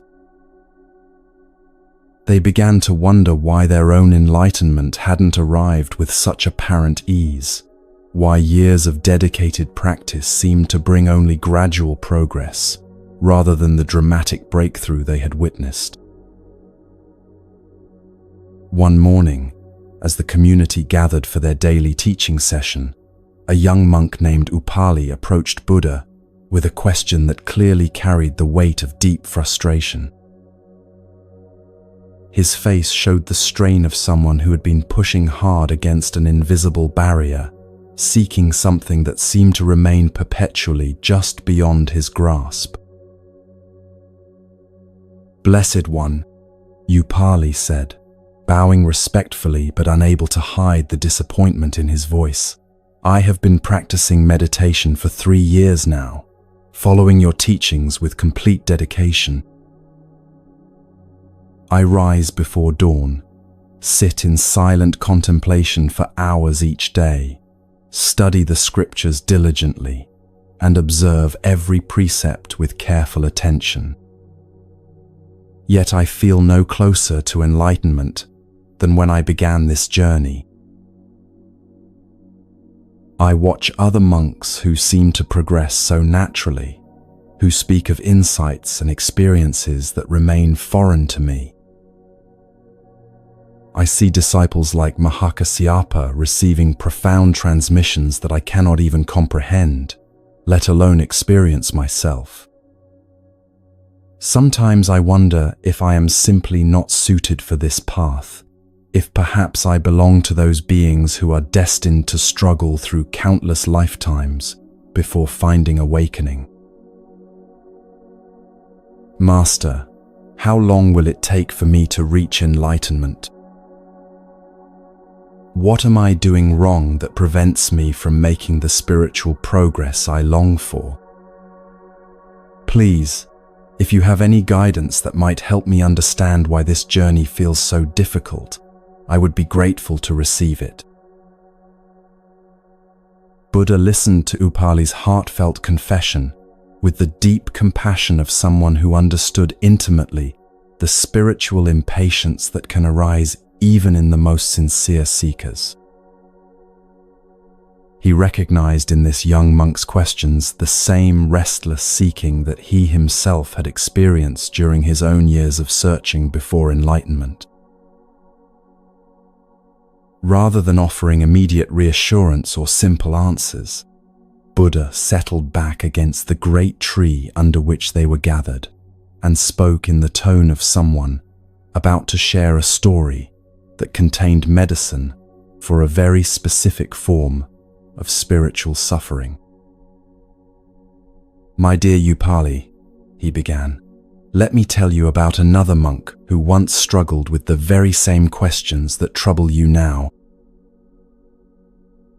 This monk lived in a small monastery, nestled high in the mountains, where the air was clear and the silence was so profound that it seemed to invite the deepest contemplation. Like you, he was earnest in his practice, rising each day with the sun to begin long hours of meditation, study, and spiritual exercise. Like you, he had heard stories of other practitioners who seemed to achieve remarkable insights with apparent ease, and he couldn't understand why his own progress felt so slow and uncertain. One day, his frustration reached such a peak that he decided to approach his master with a complaint very similar to the one you have just shared with me. "Teacher," he said, "I have been following this path for many years, yet I feel like I am walking in circles, getting nowhere. When will I finally achieve the enlightenment I seek? How much longer must I wait before I find what I am looking for?" The master listened carefully, then told his student a story that would change the entire direction of his understanding. "My son," the old teacher said, "let me tell you about a man who owned a beautiful ox, a magnificent animal that was his most treasured possession and his faithful companion in all of life's work. This ox was not just any ordinary animal, but one of extraordinary beauty and intelligence. Its hide was pure white as fresh snow. Its eyes held depths of wisdom that seemed almost human, and its presence brought peace to everyone who encountered it. The man and his ox were inseparable, working together each day in perfect harmony, sharing a bond that went far beyond the relationship between human and animal. But one morning, the man awoke to discover that his beloved ox had vanished during the night. Panic filled his heart as he searched the immediate area around his home, calling the animal's name and looking in every familiar place where it might have wandered. When this initial search proved fruitless, his concern grew into genuine alarm. Determined to find his precious companion, the man set out on what would become a long and difficult journey. Day after day, he traveled through unfamiliar territories, asking every person he met whether they had seen his lost ox. He searched through dense forests where sunlight barely penetrated the canopy, climbed steep mountain paths that left him exhausted and breathless, and crossed vast meadows that seemed to stretch endlessly in every direction. Weeks passed, and still there was no sign of the missing animal. The man's clothes became worn from constant travel, his feet grew sore from walking on rough terrain, and his heart began to heavy with the fear that he might never see his beloved ox again. Yet he persisted in his search, driven by the deep love he felt for his lost companion and the conviction that somewhere, somehow, they would be reunited. Then one day, as he was walking along a winding path through a particularly beautiful valley, something caught his attention. There, pressed clearly into the soft earth beside the trail, was a hoofprint that looked unmistakably familiar. His heart leaped with excitement as he knelt to examine the mark more closely. Yes, there was no doubt, this was definitely a print left by his ox. Filled with renewed hope and energy, the man began following the trail of hoofprints, with the dedication of a detective pursuing the most important case of his career. The tracks led him through winding mountain paths, across crystal-clear streams, and into hidden valleys he had never seen before. Sometimes the trail was easy to follow, with clear prints visible in muddy ground or soft sand. Other times it became difficult to trace, requiring him to search carefully among rocks and hard-packed earth for the faintest signs of his ox's passage. Days turned into weeks as he followed this trail with unwavering determination. Sometimes he would lose the tracks entirely and spend hours searching in widening circles until he found them again. Other times the path seemed to double back on itself, leading him through areas he was certain he had already explored. But gradually, the signs became fresher and more frequent. He began to find places where the ox had clearly rested, areas of flattened grass that still held the faint warmth of the animal's body. He discovered trees where the bark had been rubbed, water sources where hoofprints were accompanied by disturbed mud that indicated recent drinking. Then, one glorious morning as he crested a small hill, the man saw something that made his heart sing with joy. There in a peaceful meadow below, grazing contentedly among wildflowers that swayed in the gentle breeze, was his beloved ox. The animal looked healthy and serene, its white coat gleaming in the morning sunlight, appearing completely at home in this beautiful natural setting. Hardly daring to believe his eyes, the man approached slowly, speaking in the gentle tones his ox had always loved. The animal looked up at the sound of his voice, and their eyes met across the meadow. Instead of running away, the ox began walking toward him with the calm dignity that had always characterized their relationship. When they were finally reunited, the man threw his arms around the ox's neck and wept with relief and joy. But as he held his cherished companion, something remarkable began to dawn on him. The ox hadn't been lost at all. It had simply been living naturally and peacefully in its true home. All those weeks of frantic searching, all that anxiety and desperation, had been based on the mistaken belief that something was missing when nothing had actually been lost. Even more profound was the realization that through his long journey of searching, the man himself had been transformed. The process of following the tracks, of learning to read the subtle signs of his ox's presence, of developing the patience and persistence needed for such a quest, all of this had developed capacities within him that he had never possessed before.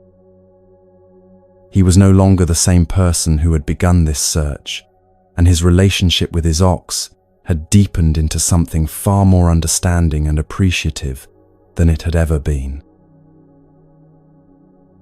As he led his ox home through familiar paths that now seemed fresh and beautiful in ways he had never noticed before, the man understood that the real treasure of his journey had not been finding what was lost, but discovering what had never been missing, the deep capacity for love, patience, and genuine appreciation that the search itself had awakened within his own heart. Buddha paused in his storytelling and looked directly at Upali, whose face had begun to show the dawning of new understanding. "Do you see, my dear student," Buddha said gently, "what this parable reveals about your own spiritual journey? The ox represents your true nature, your Buddha nature, which has never actually been lost or missing. It exists within you right now, as perfect and complete as it has always been. What you call lack of progress is actually the necessary journey of learning to recognize what has always been present. The tracks you follow are not leading you toward enlightenment. They are enlightenment itself, appearing in the form of each moment of mindful awareness, each act of compassion, each instant of genuine presence. The searching is not separate from the finding. The practice is not separate from the goal. Every step on the path is simultaneously the path and the destination. Your impatience comes from the belief that you must travel to some distant place to find what you seek. But the truth is that spiritual awakening is not about going anywhere or becoming someone different. It is about recognizing who and what you already are, and it is about developing the patience and wisdom to see clearly what has never been hidden.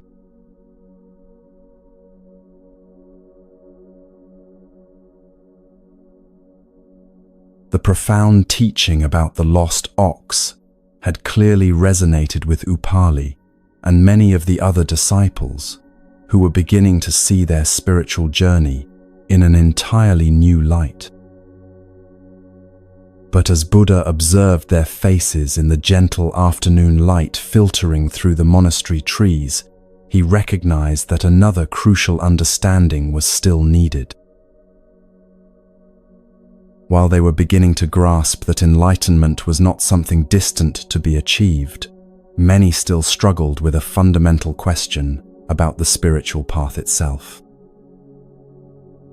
If their true nature was already perfect, if Buddha nature was already present, then why did they need teachings at all? Why did Buddha himself offer so many different practices, meditation techniques, and methods if the goal was simply to recognize what was already there? A senior monk named Subhuti, whose years of practice had earned him deep respect among the community, voiced this question that was troubling many hearts. "Blessed One," he said with genuine perplexity, "your teaching about the ox has opened our understanding in profound ways. We begin to see that we are not seeking something absent, but recognizing something present. Yet this creates confusion about the role of all the methods you have given us. If our true nature is already perfect, why do we need the Eightfold Path? If enlightenment is not something to be attained but something to be recognized, why do you teach us meditation techniques, ethical guidelines, and countless practices? Are these teachings perhaps unnecessary, or even obstacles that distract us from the simple recognition you described?" Buddha smiled with the deep satisfaction of a teacher whose students were asking exactly the right questions. He recognized that they had reached a crucial juncture in their understanding, where apparent contradictions in the teachings needed to be resolved through a deeper wisdom that transcended simple either-or thinking. "My dear Subhuti," Buddha began, settling into the posture that indicated he was about to share another illuminating story, "let me answer your question with a parable that reveals why compassionate guidance sometimes requires what might seem like elaborate methods to achieve the simplest goals. In a prosperous village not far from here, there lived a wealthy merchant who had built a magnificent home for his family. This house was his pride and joy, 3 stories tall, with beautiful carved pillars, rooms filled with fine furniture and precious ornaments, and a garden that was the envy of everyone who saw it.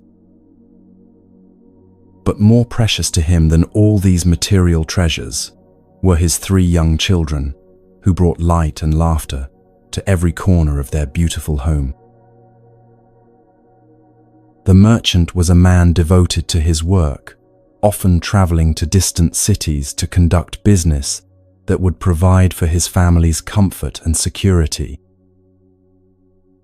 His children, aged between 5 and 10 years old, had grown accustomed to playing together during their father's frequent absences, finding endless entertainment in the many rooms and treasures their home contained. One autumn day, while the merchant was away, negotiating an important contract in a neighboring town, a terrible accident occurred. A cooking fire in the kitchen, left unattended by a careless servant, began to spread beyond its proper boundaries. The flames caught the wooden beams of the ceiling, then spread rapidly through the dry timber that formed the house's structure. Within minutes, what had begun as a small mishap had transformed into a raging inferno that consumed room after room with terrifying speed. The servants who discovered the fire immediately fled to safety, but in their panic, they forgot about the 3 children who were playing in an upstairs room, completely absorbed in their games and unaware of the deadly danger that was spreading beneath them. When the merchant returned from his business trip and saw smoke billowing from his home, his heart filled with a terror more profound than anything he had ever experienced. Racing toward the house, he could see through the windows that the ground floor was already engulfed in flames, while the staircase that led to the upper levels was beginning to catch fire as well. He shouted desperately toward the upstairs windows where he knew his children were playing.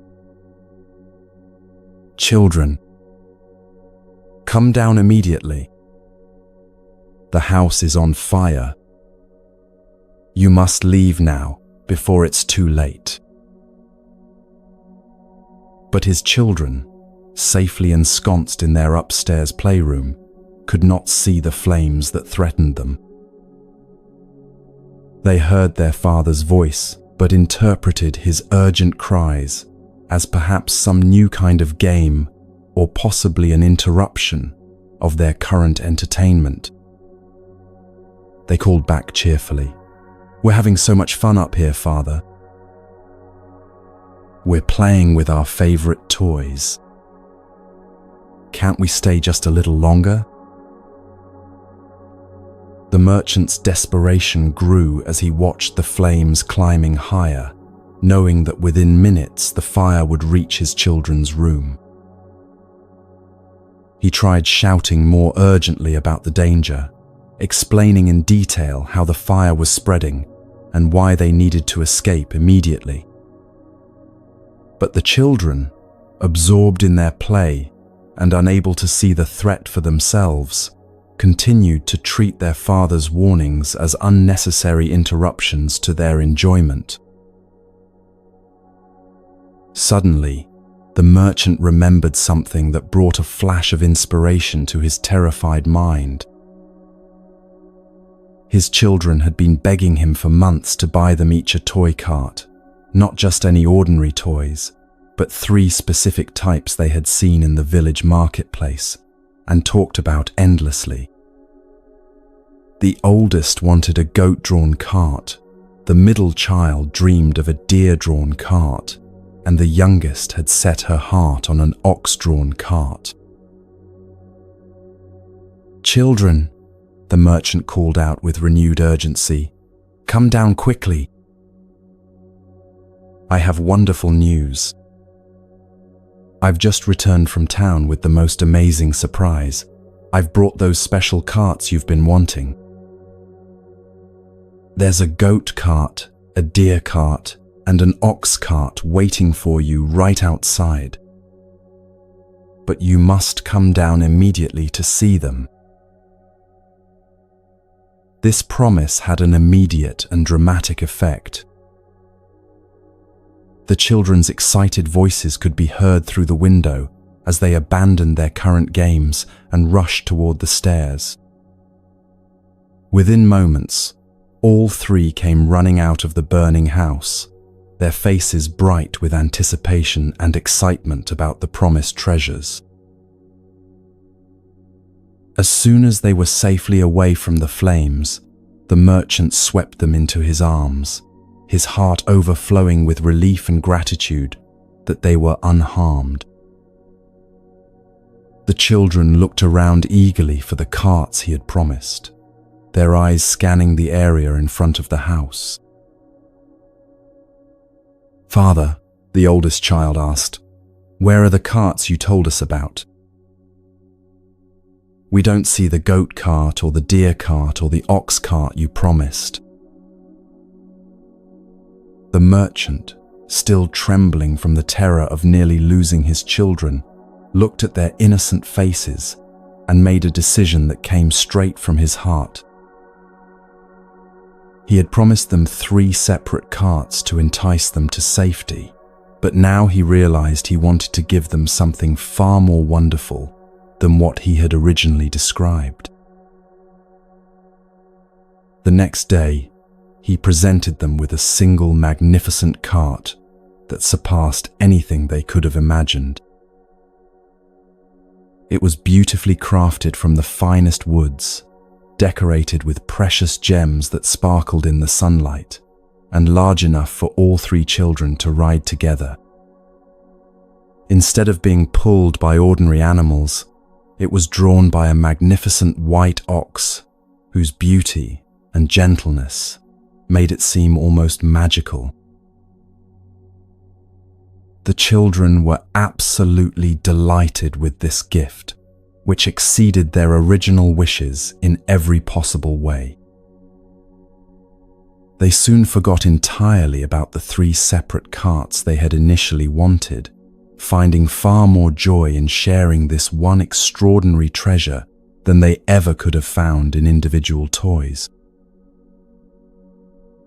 As the merchant watched his children playing happily with their new cart, safe from the fire that had completely destroyed their old home, he reflected on the strange wisdom of what had occurred.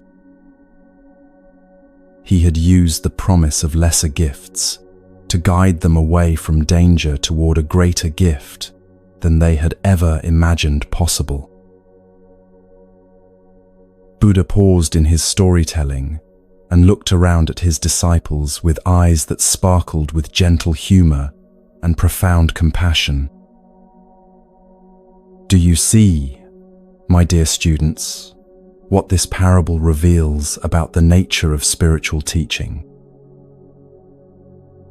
The burning house represents samsara, this world of suffering, attachment, and endless cycling through birth and death. Most beings, like the children absorbed in their games, are so distracted by temporary pleasures and concerns that they cannot see the danger that surrounds them. They cannot perceive how their attachments to worldly things are actually the source of their suffering. I am like the father who sees the fire clearly and calls out warnings, but beings cannot understand the urgency of spiritual practice when described in abstract terms. So out of skillful compassion, I offer different teachings to different people according to what will motivate them to begin the journey away from suffering. To some, I promise the peace of concentration. To others, I describe the joy of loving kindness. To still others, I speak of the wisdom that comes from understanding emptiness. These are like the different carts I promise, each one designed to inspire specific individuals to take the steps that will lead them away from the burning house of samsara.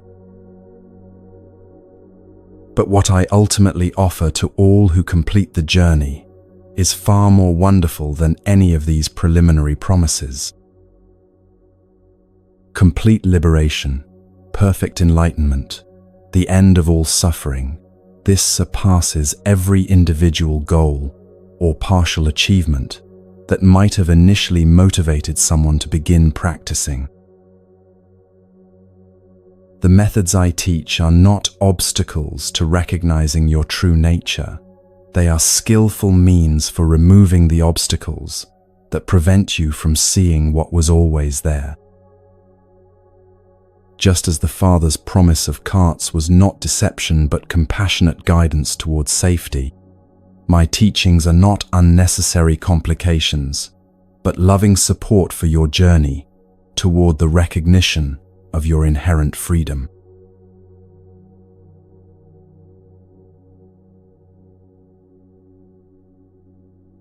The teaching about skillful means had provided the disciples with a profound new understanding of why Buddha offered so many different practices and approaches.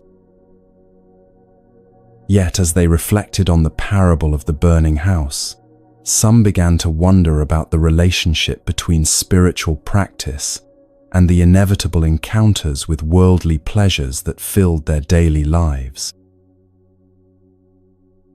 Even as dedicated monks, they still experienced moments of enjoyment, the taste of a particularly delicious meal offered by generous villagers, the beauty of a sunset that took their breath away, the warmth of companionship during community gatherings. If these pleasures were natural parts of human experience, how should they relate to them on the spiritual path?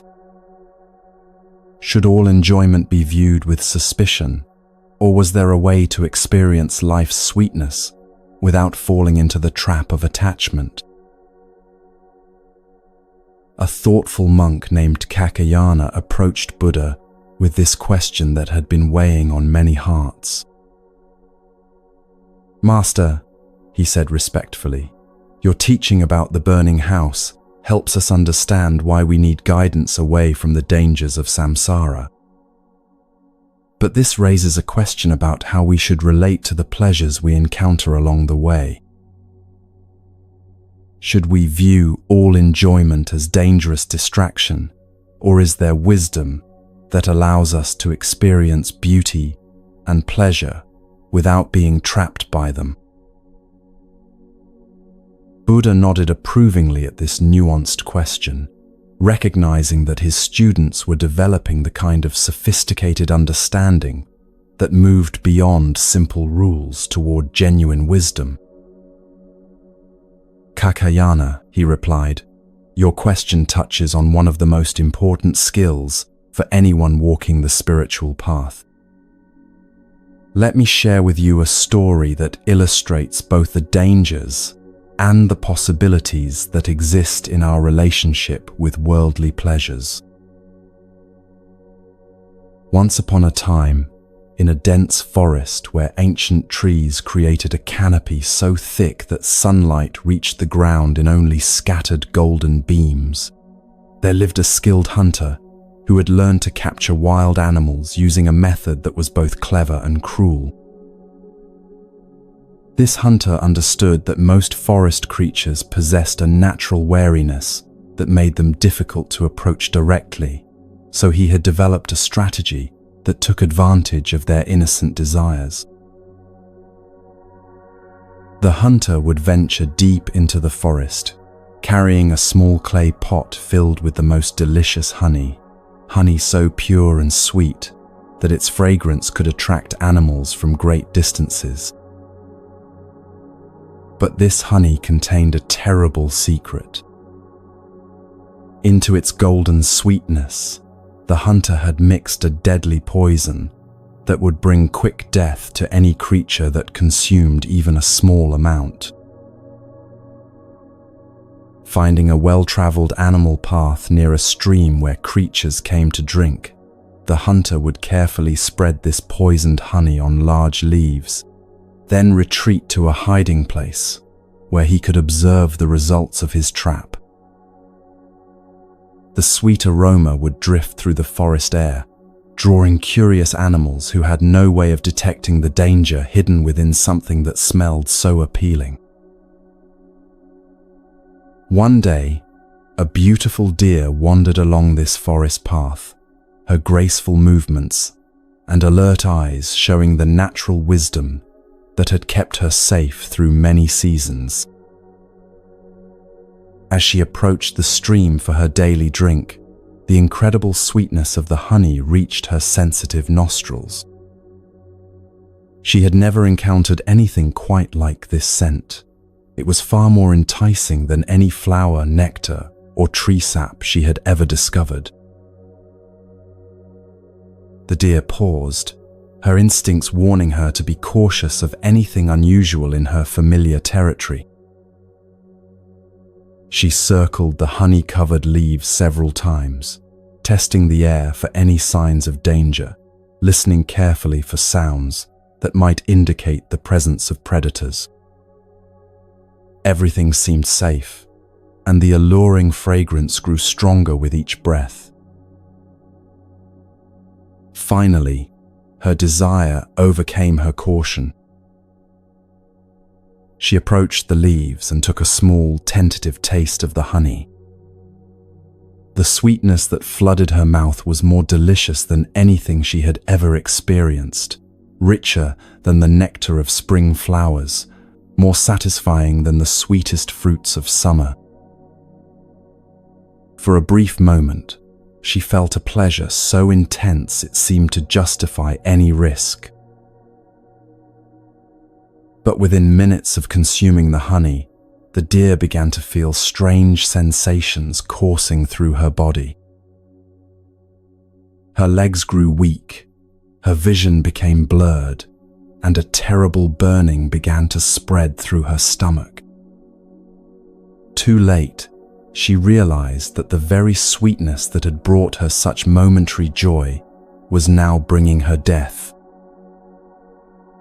She collapsed beside the stream, her life ending because she had been unable to resist what appeared to be pure pleasure, but contained hidden poison.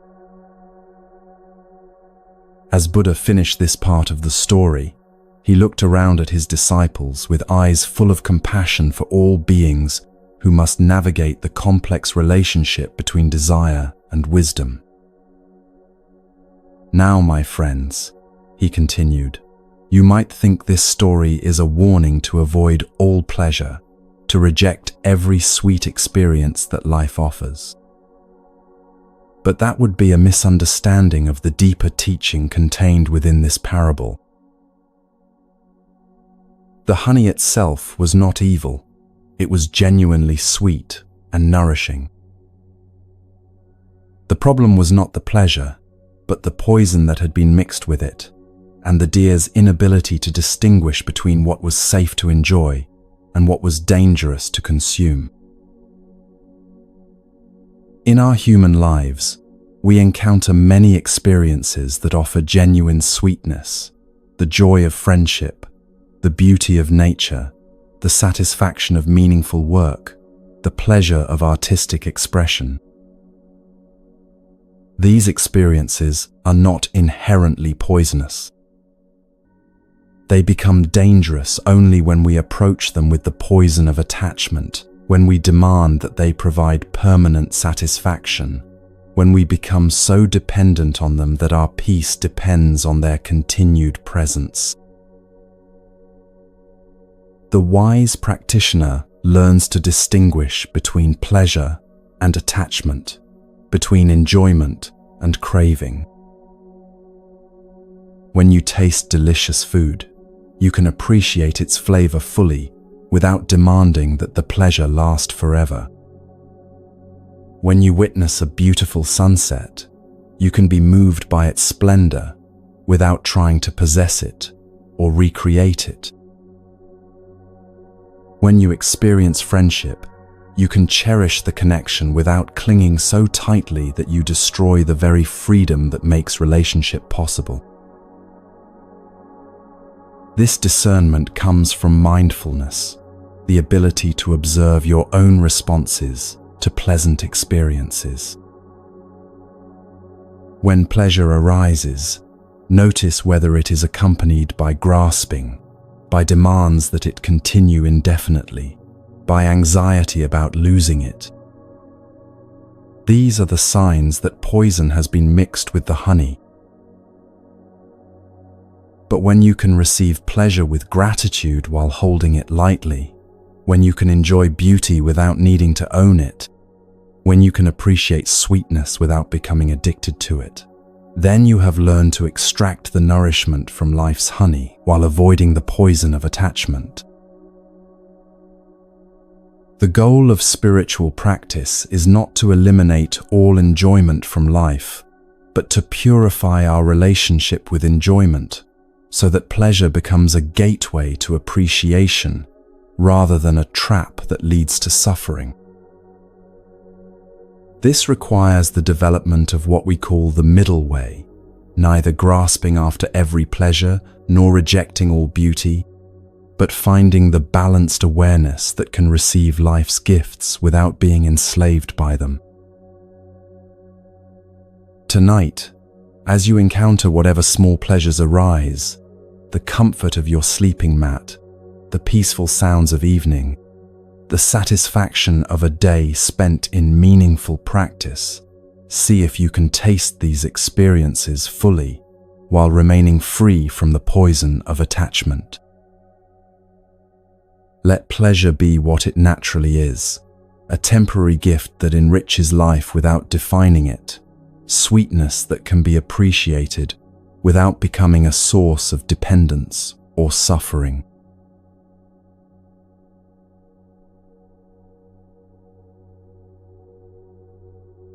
There was once a young man born into a peaceful village, given the name Ahimsa, which means the harmless one. His parents chose this name with deep hope that their child would live a life filled with gentleness, wisdom, and contribution to the world around him. And for many years, it seemed their hopes would be fulfilled in the most beautiful way possible. Ahimsa grew into everything his name promised, a kind-hearted, intelligent young man whose natural curiosity and sharp mind made him beloved by teachers and respected by fellow students. His dedication to learning was extraordinary, spending long hours studying ancient texts, mastering complex philosophical concepts, and developing the kind of deep understanding that marked him as someone destined for greatness. Word of Ahimsa's brilliance reached a renowned teacher who ran an exclusive school for the most promising young scholars in the region. This teacher, impressed by reports of the young man's abilities, invited Ahimsa to join his prestigious institution. It was an honor that families dreamed of, the opportunity to study with a master whose students often went on to become advisors to kings and respected philosophers in their own right. For several years, Ahimsa flourished in this advanced learning environment. His understanding surpassed that of students who had been there much longer. His insights impressed even the most experienced instructors, and his respectful manner earned him the admiration of everyone who encountered him. It seemed that his path toward becoming a great teacher and scholar was unfolding exactly as it should. But within the heart of his master, a darkness was growing that would prove catastrophic for this promising young man. As Ahimsa's abilities continued to shine ever more brightly, the teacher began to feel threatened rather than proud. Jealousy crept into his thoughts like poison, followed by fear that his own reputation might be overshadowed by this brilliant student. These toxic emotions festered until they transformed into a hatred so intense that the teacher decided to destroy the very person whose gifts had once brought him such satisfaction. Using his position of authority and the trust that people naturally placed in him, the teacher began spreading malicious lies about Ahimsa's character. He whispered to other instructors that the young man had been disrespectful in private, claimed that Ahimsa had been dishonest about his work, and even suggested that he had made threatening remarks toward fellow students. These fabricated accusations, coming from such a respected source, spread through the school community like flames through dry grass. Students who had once admired Ahimsa began to view him with suspicion. Teachers who had praised his dedication started to question his motives. The warm atmosphere of learning and fellowship that had nurtured his growth was replaced by cold stares, whispered conversations that stopped when he appeared, and an isolation that grew more complete with each passing day. Eventually, the lies achieved their intended purpose. Ahimsa was expelled from the school in disgrace, branded as dangerous and unworthy, cast out from the community that had once celebrated his promise. The young man who had devoted his life to truth and learning suddenly found himself rejected by the very world he had served so faithfully. The shock and betrayal of this experience shattered something fundamental in Ahimsa's heart. He wandered into the wilderness, consumed by a rage and despair unlike anything he had ever imagined possible. The injustice burned in his chest like acid, and the pain of being rejected by those he had trusted began to transform into something much darker and more dangerous. In his lost and broken state, Ahimsa encountered a group of bandits who saw in his bitterness and strength a potential recruit for their violent way of life. These men, who lived outside the boundaries of law and morality, welcomed him with the acceptance he had been denied by respectable society. They fed his anger with stories of how the world had wronged them all, how society deserved to suffer for its hypocrisy and cruelty. Gradually, through their influence and his own growing hatred, Ahimsa began to believe that the only way to respond to the injustice he had experienced was to become the very monster that society had falsely accused him of being. If the world insisted on seeing him as dangerous and evil, then perhaps he would give them exactly what they expected. The transformation from Ahimsa the scholar to what he would become was not immediate, but once it began, it progressed with terrifying speed. He adopted a new name that would strike fear into the hearts of everyone who heard it, Angulimala, which means garland of fingers, for he began the horrific practice of killing travelers and cutting off one finger from each victim to create a gruesome necklace that symbolized his complete rejection of human compassion. For months, Angulimala terrorized the countryside, becoming the most feared serial killer in the entire region. He would hide along forest paths and mountain roads, attacking lone travelers with a savagery that seemed to come from some place beyond human understanding. His string of fingers grew longer with each murder, and his reputation became so terrible that merchants refused to travel certain routes, and entire villages would lock their doors at sunset. By the time he had committed his 999th murder, Angulimala had become a figure of such terror that even the bravest warriors avoided the forests where he was known to hunt.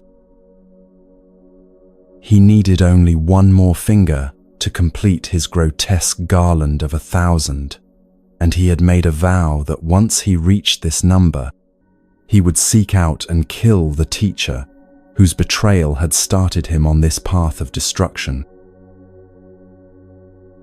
It was at this moment that Buddha, aware of the terrible suffering this lost soul was both experiencing and causing, made the compassionate decision to enter the very forest where Angulimala was hunting. Despite urgent warnings from villagers and even his own disciples, Buddha walked alone into the dangerous wilderness, not out of ignorance of the risk, but from a profound understanding that sometimes the greatest love requires walking directly toward the greatest darkness. As Buddha moved peacefully along the forest path, enjoying the morning sunlight filtering through the leaves and the songs of birds who knew nothing of human violence, he became aware that he was being stalked. He could sense the presence of someone moving through the trees with the skill of a predator who had perfected the art of hunting human beings. When Angulimala finally emerged from his hiding place, the sight of him would have terrified most people into paralysis. He was a large, powerful man whose body showed the marks of living violently in the wilderness. His hair was wild and matted, his clothes were stained with blood, and around his neck hung the horrific necklace of 999 human fingers, evidence of brutality that seemed to place him beyond any possibility of redemption. But Buddha saw something that others had missed entirely. Beneath all the rage and violence, he could perceive the remnants of the gentle scholar Angulimala had once been, and more importantly, he could see the Buddha nature that remained perfectly intact, despite everything this man had done.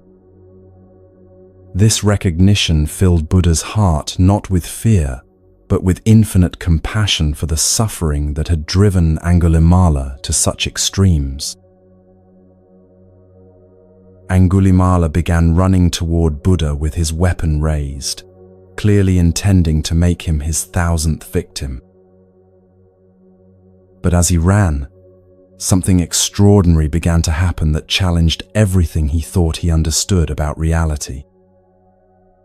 Though Buddha continued walking at his normal, peaceful pace, Angulimala found himself unable to close the distance between them. No matter how fast he ran, no matter how much effort he exerted, Buddha remained just beyond his reach, walking calmly ahead, as if the very laws of space and time were bending to protect compassion from violence. This continued until finally Angulimala stopped in complete exhaustion and bewilderment. Breathing heavily, sweat pouring down his face, he called out in frustration that carried within it the first crack in the armor of hatred he had built around his heart. "Stop, monk," he shouted. "Stop running. Why can't I catch you?" Buddha turned to face him then, and in that moment, he spoke words that would change everything. "Angulimala," he said with infinite gentleness, "I have stopped. It is you who are still running." These words hit Angulimala with the force of lightning, illuminating a landscape that had been hidden in darkness for years. In that instant, he understood that Buddha was not speaking about physical movement, but about the deeper truth of existence itself. Buddha had stopped running from life, stopped running from pain, stopped running from the truth of what it means to be human. But Angulimala had been running for so long, running from the pain of betrayal, running from his own capacity for goodness, running from the possibility of peace, that he had forgotten what it felt like to be still. The weapon fell from his hands, as the full weight of this realization penetrated his consciousness. For the first time since his transformation from scholar to killer, Angulimala saw himself clearly, not as the monster he had convinced himself he needed to be, but as a human being who had been running from his own heart for so long that he had forgotten the way home. He collapsed to his knees before Buddha, and when he looked up, the eyes that had held nothing but rage and violence now overflowed with tears of recognition and remorse. "Master," he whispered, his voice breaking with the weight of countless unspoken sorrows, "is it possible for someone like me to find peace? Can someone who has done what I have done ever be forgiven? Is there any hope for a heart that has chosen darkness for so long?" Buddha knelt beside him and placed his hand gently on Angulimala's shoulder, meeting his gaze with the unconditional love that he offered to all beings, regardless of their past actions. "My dear friend," he said, his voice carrying the authority of someone who had seen into the deepest truths of existence, "there is no darkness so deep that the light of awakening cannot penetrate it. There is no past so terrible that it cannot be transformed by the power of genuine remorse and sincere commitment to change.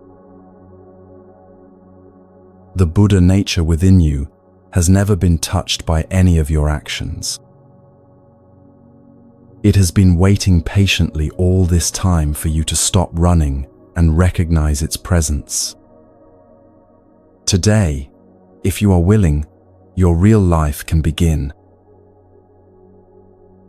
That day, Angulimala took refuge in the 3 jewels and became Buddha's disciple.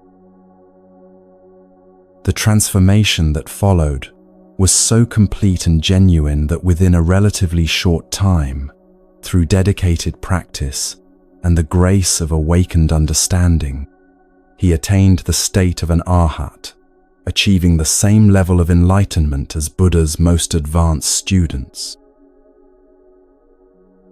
But the path was not easy for him. When they returned to populated areas, people recognized him as the notorious serial killer, and their fear and hatred followed him wherever he went. Stones were thrown at him, curses shouted in his direction, and many demanded that he be executed for his crimes.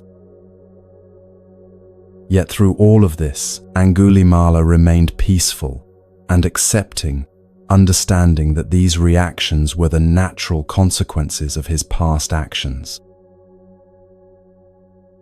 One day, he approached Buddha, troubled by the continued hostility he faced. "Master," he said, "I have genuinely changed my heart and devoted my life to the path of peace, yet people still treat me as if I were the same person who committed those terrible acts. How should I understand this continuing rejection?" Buddha shared with him a profound truth about karma and the nature of transformation. "Angulimala," he said, "when someone throws a stone at you and you do not pick it up, whose stone is it? It belongs to the person who threw it. Similarly, when people offer you their anger and hatred, if you do not accept these emotions into your own heart, they remain with those who are offering them. Your transformation is complete and genuine, but others may need time to recognize this change. Some may never be able to see past your former actions to the enlightened being you have become. This is their burden to carry, not yours. Your responsibility is simply to continue living from the truth of what you are now, not from the shadow of what you once were." Angulimala lived out his remaining years as a model of compassion and wisdom, helping many other people find their way to peace. His story became legendary, not as an example of human evil, but as proof of the infinite capacity for transformation that exists within every being. This powerful account reminds us that no matter how far anyone has fallen, no matter how impossible change might seem, the potential for awakening remains intact within every heart. It teaches us that the love which leads to enlightenment knows no boundaries, recognizes no limitations, and never stops believing in the possibility of complete transformation. In every human being, regardless of their past actions, the light of Buddha nature continues to shine, waiting patiently for the moment when they are ready to stop running and come home to their true self. Tonight, as you rest, let this story remind you that redemption is always possible, that love is stronger than hatred, and that within your own heart lies the same infinite potential for awakening that transformed a serial killer into an enlightened sage.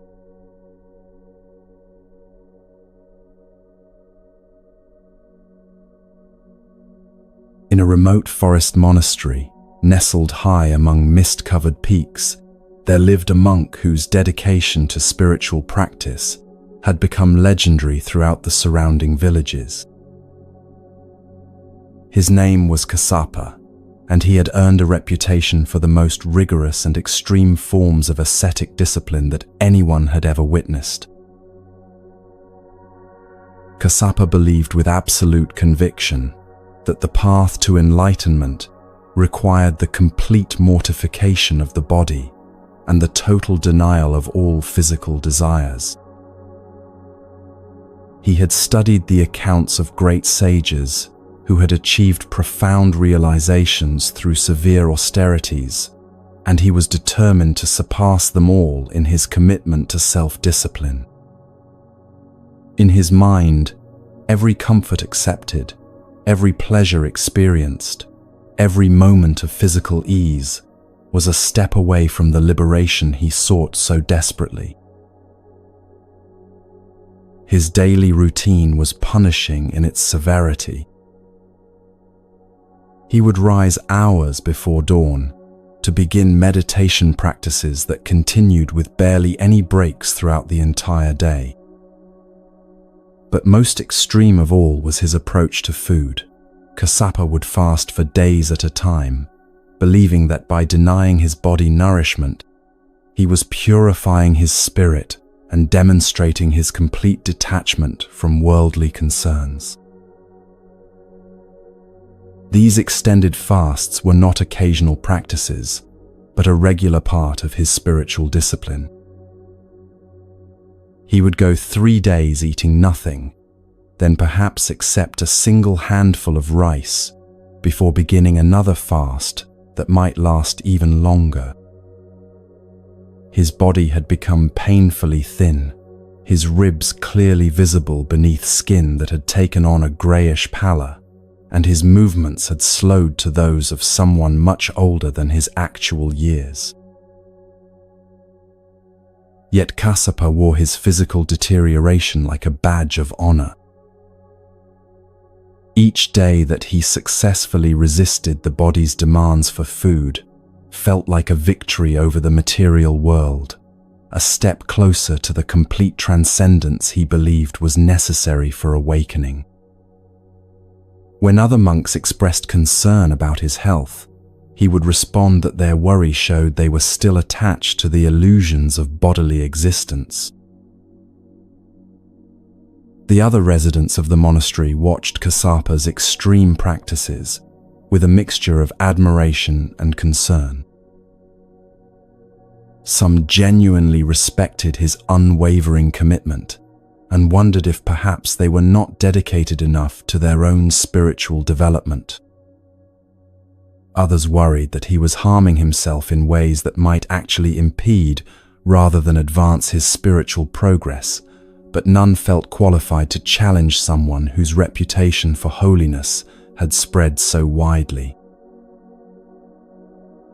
One morning, as Kassapa sat in meditation near the entrance to the monastery, a young village boy happened to pass by on his way to gather herbs for his family.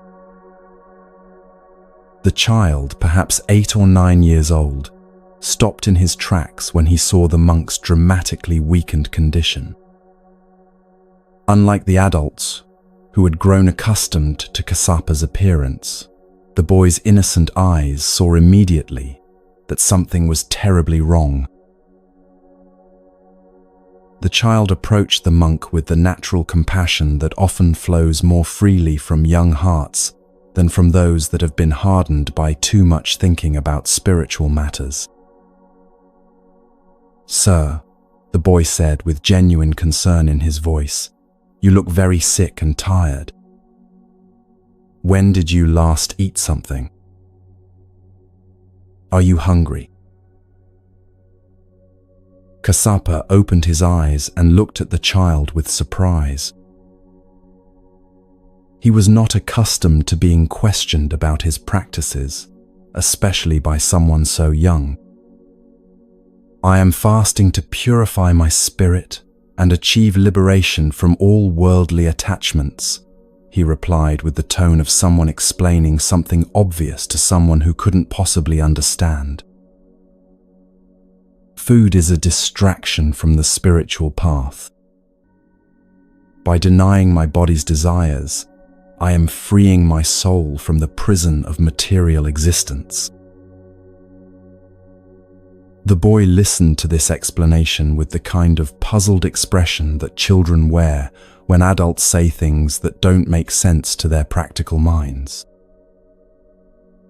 He looked down at the small bundle of food he was carrying, simple fare that his mother had prepared for his day of herb gathering.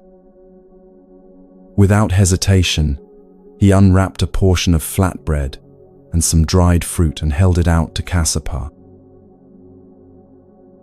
"Please take this," the boy said with the matter-of-fact kindness that comes naturally to those who haven't yet learned to complicate simple acts of care. "My mother always packs more than I need, and you look like you need it much more than I do. It's not very much, but it might help you feel stronger." Kassapa stared at the offered food, his mind immediately engaged in an intense internal struggle. His rigorous discipline demanded that he refuse this offering, that he maintain his fast as a demonstration of his commitment to transcending bodily needs. But something about the child's genuine concern, the pure motivation behind the gift, and the simple humanity of the moment began to crack through the rigid walls he had built around his heart. For the first time in months, Kassapa really looked at the person standing before him, instead of seeing him merely as a test of his spiritual resolve. He saw the boy's bright eyes full of natural compassion, the way he held the food with both eagerness to help and patience to wait for a response. In that moment, Kassapa began to realize that in his single-minded pursuit of personal liberation, he had lost touch with something essential, the capacity to receive and respond to the love that others offered. Almost without conscious decision, Kassapa found himself reaching out to accept the boy's gift. As he took the simple food in his trembling hands, he felt something shift inside his chest, a warmth he hadn't experienced in years, a recognition that spiritual practice might involve more than just the endless denial of human connection. As he ate the bread and fruit, the first food he had tasted in 4 days, Kassapa felt not just the return of physical strength, but something far more profound. He realized that in his determination to transcend the world, he had actually withdrawn from the very relationships through which enlightenment might naturally unfold. He had been so focused on his own purification that he had forgotten something fundamental about the spiritual path. The boy watched with satisfaction as some color returned to Kassapa's pale cheeks, then continued on his way with the simple joy of someone who had helped another person without needing any recognition or reward. But for Kassapa, this brief encounter had initiated a profound transformation in his understanding that left him both grateful and deeply confused. Over the following days, Kassapa found himself reflecting on what had occurred, but he knew he needed guidance to understand this shift in his perspective. He had heard that Buddha was teaching at a grove not far from the monastery, and he decided to seek the wisdom of the enlightened master who was known for his deep understanding of the spiritual path. When Kassapa found Buddha, surrounded by disciples beneath a great banyan tree, he approached with the humility of someone whose certainties had been shaken in the most necessary way. He prostrated himself before the teacher and shared his story, his years of extreme fasting, the encounter with the village boy, and the confusion this had created about everything he thought he understood about spiritual practice. "Blessed One," Kassapa said, his voice carrying both respect and vulnerability, "I have devoted years to the strictest discipline, believing that by denying my body all comfort, I was purifying my spirit. But a young boy's simple act of kindness has made me question everything. When I accepted his food, I felt something awaken in my heart that years of fasting had never achieved. Have I been practicing wrongly all this time? What is the true relationship between discipline and compassion on the path to enlightenment?" Buddha listened with the gentle attention he gave to all sincere seekers, his eyes reflecting both understanding and compassion for this monk's genuine struggle. When Kassapa finished speaking, Buddha smiled with the warmth of someone who had seen many students discover this same crucial understanding. "My dear Kassapa," Buddha began, his voice carrying the authority of someone who had walked every aspect of the spiritual path. "Just as a bird needs 2 wings to fly, so does a seeker of truth need both wisdom and compassion. Discipline without compassion leads to rigidity and spiritual pride. Compassion without discipline can lead to indulgence and lack of focus. But when these 2 qualities are balanced and integrated, they become the very foundation of enlightenment itself. Your years of practice were not wasted, but they were incomplete. True spiritual development requires both the inner work of purification and the outer expression of love. That child became your teacher because he showed you what your heart already knew, but your mind had forgotten that awakening flourishes when we remain open to both giving and receiving, the natural flow of human kindness. Extreme austerity can be a useful tool for developing self-discipline, but it becomes an obstacle when it hardens the heart against the very connections that allow wisdom to flower into compassion. The middle path I teach is not about finding a compromise between extremes, but about discovering the dynamic balance where discipline serves love and compassion is guided by wisdom. Continue your meditation practice, maintain your ethical conduct, but do so with an open heart that can receive the gifts others offer and respond with your own gifts of understanding and care. When you practice this way, you will discover that spiritual progress accelerates because you are working with the natural flow of existence rather than against it. From that day forward, Kassapa returned to his monastery with a completely transformed understanding of the spiritual path. He continued to maintain discipline in his meditation and daily routine, but he also opened his heart to the community around him, finding that when wisdom and compassion were integrated, his practice deepened in ways he had never imagined possible.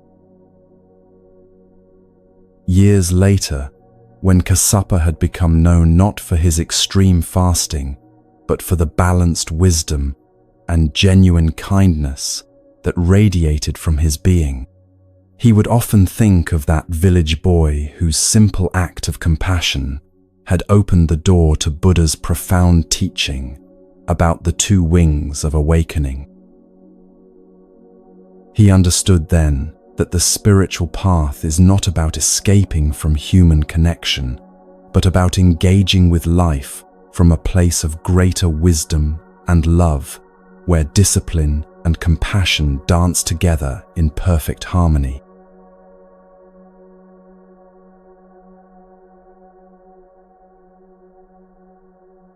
One day, Buddha was sitting peacefully with his disciples when they were approached by a group of monks who appeared troubled.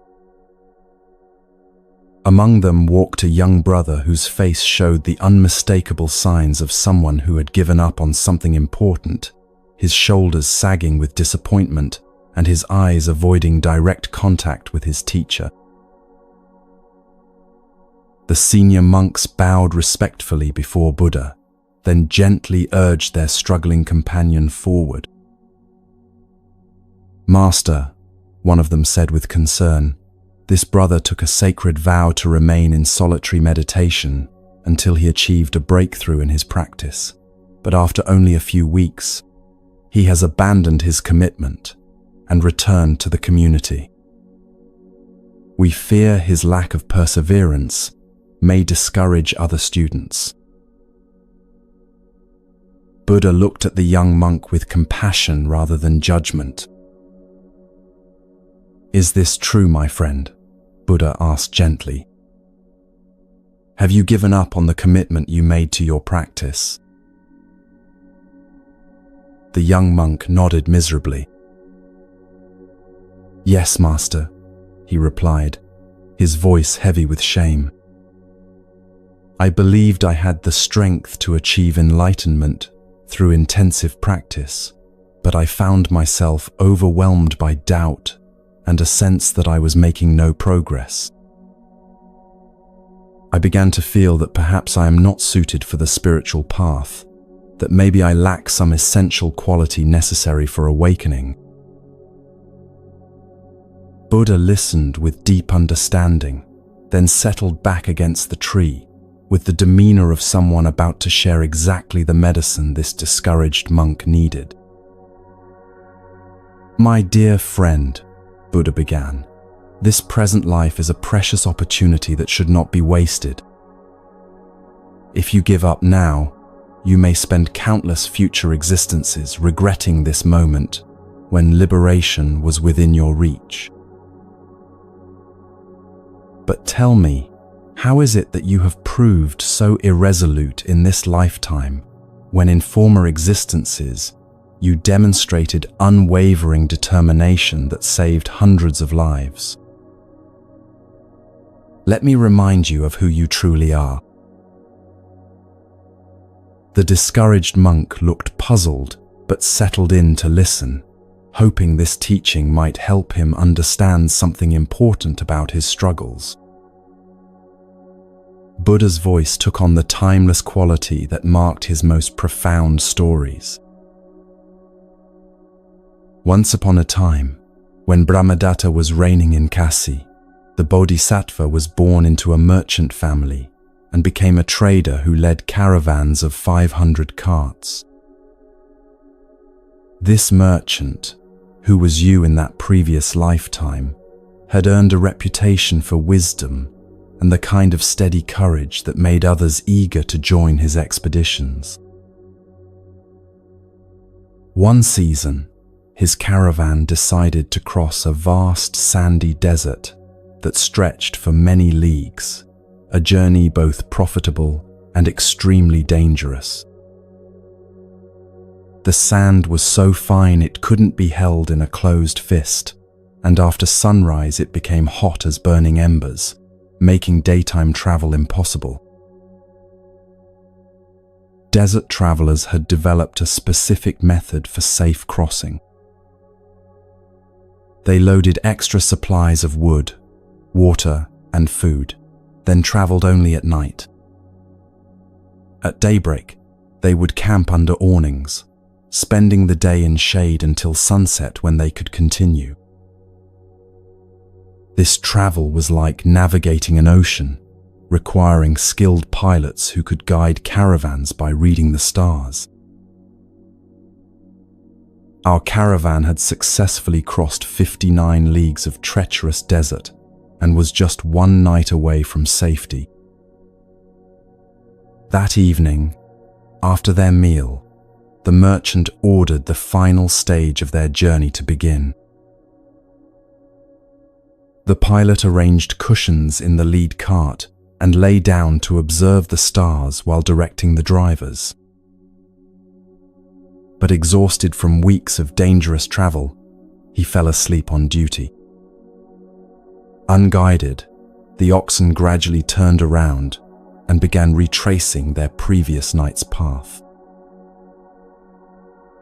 They walked steadily all night, but instead of progressing toward their destination, they moved backward through territory already crossed. When dawn came and the pilot awakened, he realized with horror what had happened. "Stop the wagons! Stop the wagons!" he called out in panic. As the caravan halted, despair spread like wildfire. They found themselves at the same campsite they had left the previous evening, having wasted precious supplies without making progress.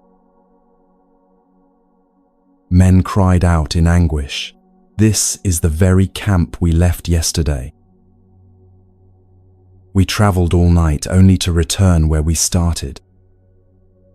Our water is nearly gone, our food running low, and we're still deep in this merciless desert. We are lost and doomed to die." They unyoked their oxen and spread canopies, but instead of resting, the entire caravan lay down in complete despair. Many had given up hope, convinced that death in the desert was inevitable. But the Bodhisattva refused to surrender. "If I lose heart," he said to himself, "all these people will perish. As their leader, I have a responsibility beyond my own fears. There must be a way to find water, and I must discover it before it's too late." While the morning was still cool, he began walking around the campsite, carefully observing the landscape that others had dismissed as hopeless. His attention was caught by a small tuft of grass growing in apparently dry sand. This grass could only grow if there were water beneath the surface, he reasoned. If I can find that source, we might yet survive. He called for men to bring spades and dig where the grass grew. They dug steadily, 10 cubits, 20, 40, going deeper without finding moisture. At 60 cubits deep, their spades struck solid rock that seemed to block further progress. When the diggers hit this barrier, they threw down their tools in defeat. "It's hopeless," they declared. "There's nothing but rock beneath us." But the Bodhisattva wasn't ready to accept defeat. Something in his intuition told him water might exist below this obstacle. He descended into the pit and knelt on the stone, pressing his ear against its surface with total concentration. There, faint but unmistakable, came the sound of water flowing beneath, the gentle gurgling of an underground stream waiting to be discovered. When he climbed out, his face was bright with renewed hope. He called to his young assistant, "My friend, if we give up now, we shall all perish. But I have heard water flowing beneath that rock. Do not lose heart. Take this iron hammer, go down into the pit, and strike that stone with all your strength." The young man, inspired by his leader's unwavering confidence, obeyed without hesitation. Though everyone else stood in despair, he descended with determination and struck the rock with a mighty blow. The stone split in two and fell away. Immediately, clear, cool water began rising until the pit was filled to the depth of a palm tree's height. The entire caravan erupted in celebration as they realized their persevering leader had saved them from certain death. They drank deeply, bathed, cooked their rice, and watered their oxen. When sunset came, they placed a flag beside the well for future travelers, then continued safely to their destination, selling their goods at great profit before returning home. Buddha paused and looked directly at the discouraged monk, whose face now showed dawning recognition. "You see, my dear friend," Buddha concluded, "in that lifetime you were the merchant leader whose determination saved 500 people from death. You had courage to keep searching when others gave up, wisdom to recognize signs others missed, and faith to believe in possibilities others couldn't see. That same strength, persistence, and capacity for breakthrough exists within you right now. The only difference is that you have temporarily forgotten who you truly are. Just as you found water beneath rock when everyone believed it hopeless, you can find the enlightenment you seek if you refuse to give up. Remember, in spiritual development, as in desert survival, breakthrough often comes when the situation seems most hopeless. Those who persevere through the darkest moments of doubt discover the hidden springs of wisdom that lie beneath ordinary consciousness. The young monk bowed deeply, his heart now filled with renewed determination and profound understanding of his own capacity for spiritual achievement. From that day forward, he returned to practice with unshakable conviction that enlightenment was not only possible, but inevitable for those who refused to surrender their commitment to awakening.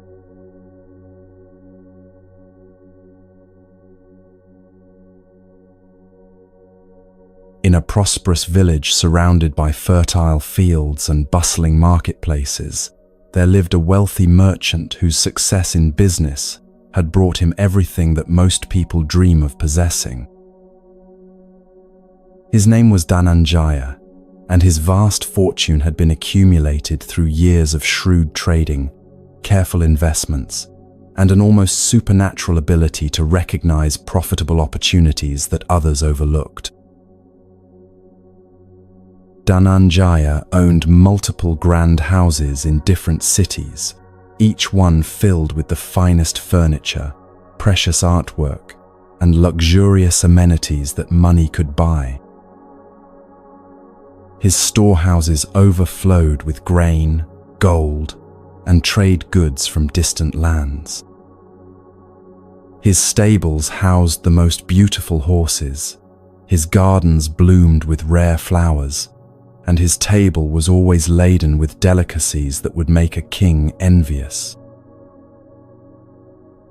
By every external measure, Dhananjaya had achieved what society considers ultimate success. Merchants from other regions spoke his name with respect and envy. Young entrepreneurs studied his methods, and his family enjoyed a status that opened every door. Yet, despite all these advantages, something fundamental was missing from his life. Deep within his heart, beneath all the material abundance, Dhananjaya carried a persistent sense of emptiness that no amount of wealth seemed able to fill. He would lie awake at night in his silk-covered bed, staring at the ceiling of his luxurious bedroom, wondering why he felt so restless and dissatisfied, despite having more than most people could imagine. The more successful he became, the more intense this inner emptiness grew. Each new acquisition would bring a brief moment of excitement, followed by the familiar return of that gnawing sense that something essential was still missing. He began to worry that perhaps some fundamental flaw in his character prevented him from experiencing the contentment his wealth should have provided.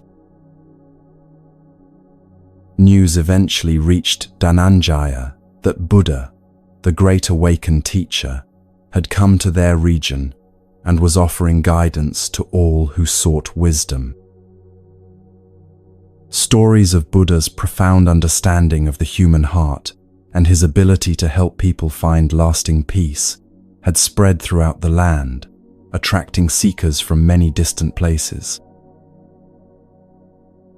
Driven by a desperation that had been growing stronger with each passing month, Dhananjaya decided to approach this enlightened master, hoping that where his wealth had failed, spiritual wisdom might succeed in bringing him the contentment that had proved so elusive. He dressed in his finest robes, mounted his most magnificent horse, and set out for the grove where Buddha was teaching. When he arrived, Dhananjaya found Buddha sitting peacefully beneath a large banyan tree, surrounded by an atmosphere of such profound tranquility that it seemed to emanate from his very being. Buddha's simple orange robes and basic possessions stood in stark contrast to Dhananjaya's elaborate clothing and obvious wealth. Yet there was something about the teacher's presence that immediately commanded the deepest respect. Dhananjaya dismounted and approached with the mixture of humility and urgency that characterizes someone who has exhausted all other options. He prostrated himself before Buddha and then sat respectfully at a proper distance. "Blessed One," Dhananjaya began, his voice carrying the weight of years of accumulated frustration.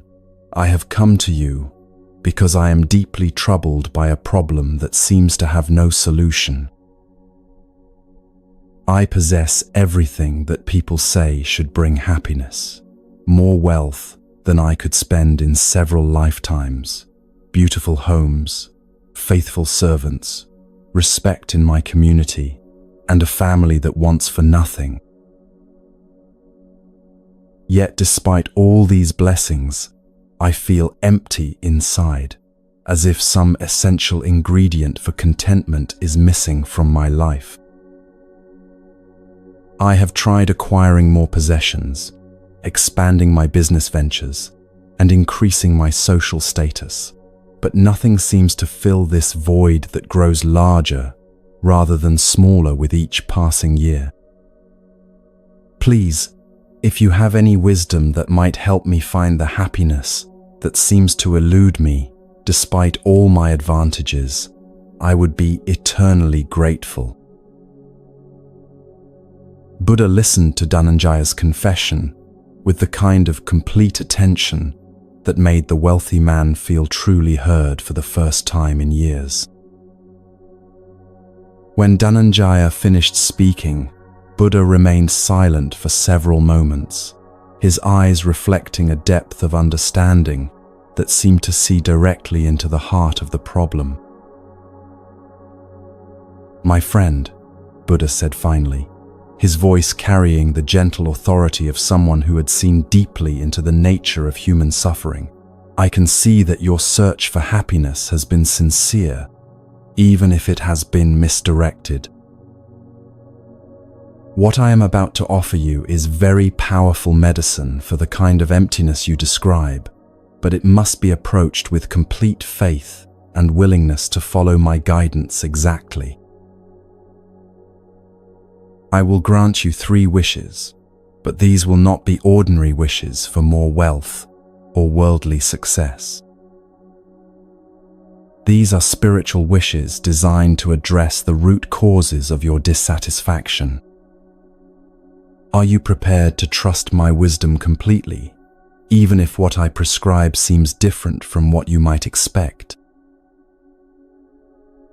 Dhananjaya's heart leaped with hope at this unexpected offer. "Yes, Blessed One," he replied eagerly.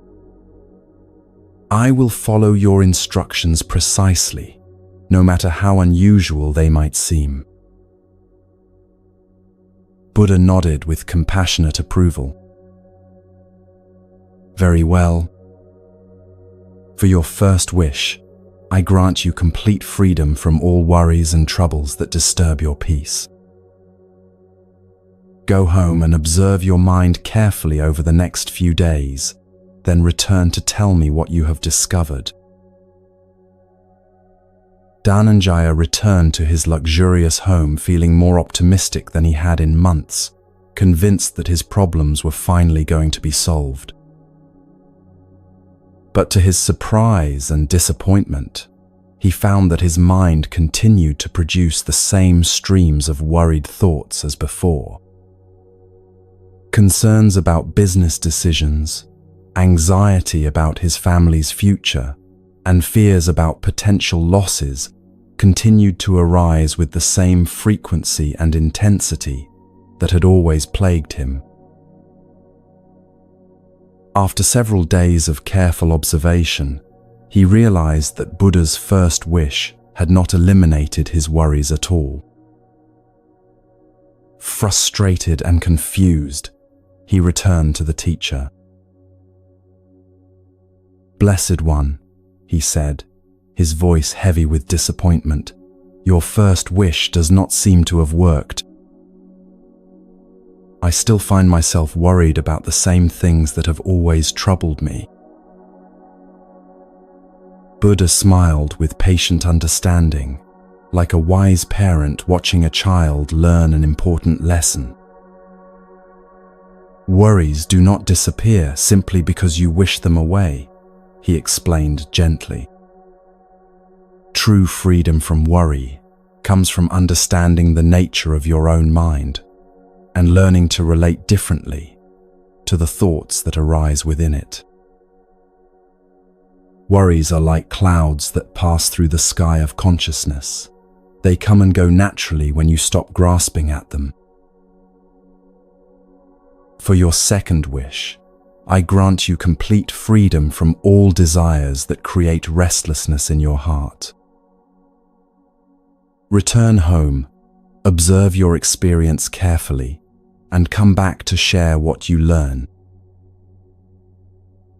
Again, Dhananjaya went home with high expectations, but again he found that the wish seemed to have no effect. His desires for more wealth, greater success, and increased status continued to arise as strongly as ever. The restless craving that had driven him to accumulate so much wealth remained as active as it had always been, pulling his attention toward new acquisitions and achievements. When he returned to report this second failure, Buddha received his disappointment with the same compassionate patience. Desires, like worries, are not eliminated through wishing or force, the teacher explained with infinite kindness. They arise from deeper patterns of thinking and feeling that must be understood and transformed through wisdom rather than simply suppressed through willpower. You have one wish remaining. Think carefully about what you would like to ask for, because this final wish holds the key to everything you truly seek. Dhananjaya sat in thoughtful silence for several minutes, reflecting deeply on his experiences with the first two wishes. Gradually, he began to realize that his approach had been fundamentally flawed from the beginning. He had been trying to solve his inner problems by changing external circumstances, just as he had always done with business challenges, but the emptiness he felt was clearly not something that could be fixed from the outside. "Blessed One," he said finally, his voice now carrying a humility that had been completely absent before. "For my third and final wish, I ask not for the removal of any external condition or the addition of any new experience. Instead, I wish for the ability to understand myself clearly, to see why I remain dissatisfied despite having everything I thought I wanted, and to discover what true contentment actually requires." Buddha's face brightened with deep satisfaction and obvious delight, like a teacher whose student has finally grasped the most important lesson. "Now you have made a truly wise wish," he said warmly, his eyes sparkling with approval. "This is the one request that can actually be fulfilled, because it seeks understanding rather than escape, wisdom rather than avoidance. Come, sit with me regularly over the coming weeks, and I will guide you in the practices of self-reflection and meditation that will reveal the source of your lifelong dissatisfaction." Over the following month, Buddha patiently taught Dhananjaya how to observe his own mind with clarity and compassion. Through daily meditation and careful self-examination, the wealthy merchant gradually began to see that his restlessness had never been caused by lacking enough possessions, but by his fundamental misunderstanding of where happiness actually comes from. He discovered that he had been seeking in external objects what could only be found through inner development. His wealth had not brought contentment because no amount of external acquisition can fill the emptiness that comes from not knowing one's true nature. Happiness, Buddha showed him, is not something to be achieved through accumulating experiences or possessions, but something to be uncovered by understanding and accepting the peace that already exists within. As this understanding deepened through Buddha's patient guidance, Dhananjaya found that his relationship with his wealth transformed completely. He still enjoyed comfort and beauty, but he no longer depended on them for his sense of well-being. He continued to manage his business affairs successfully, but without the desperate craving that had previously driven all his activities.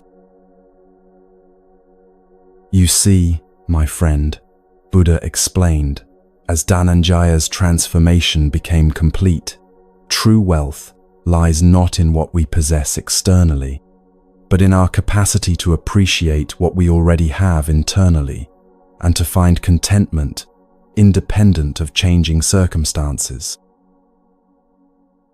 When you understand your own mind clearly, you discover that you already possess everything necessary for genuine happiness, not because you have acquired it, but because you have learned to recognize what was always there. From that day forward, Dhananjaya lived with the profound peace that comes from self-understanding, grateful to Buddha for showing him that the greatest treasure is not gold or jewels, but the wisdom of knowing one's own heart.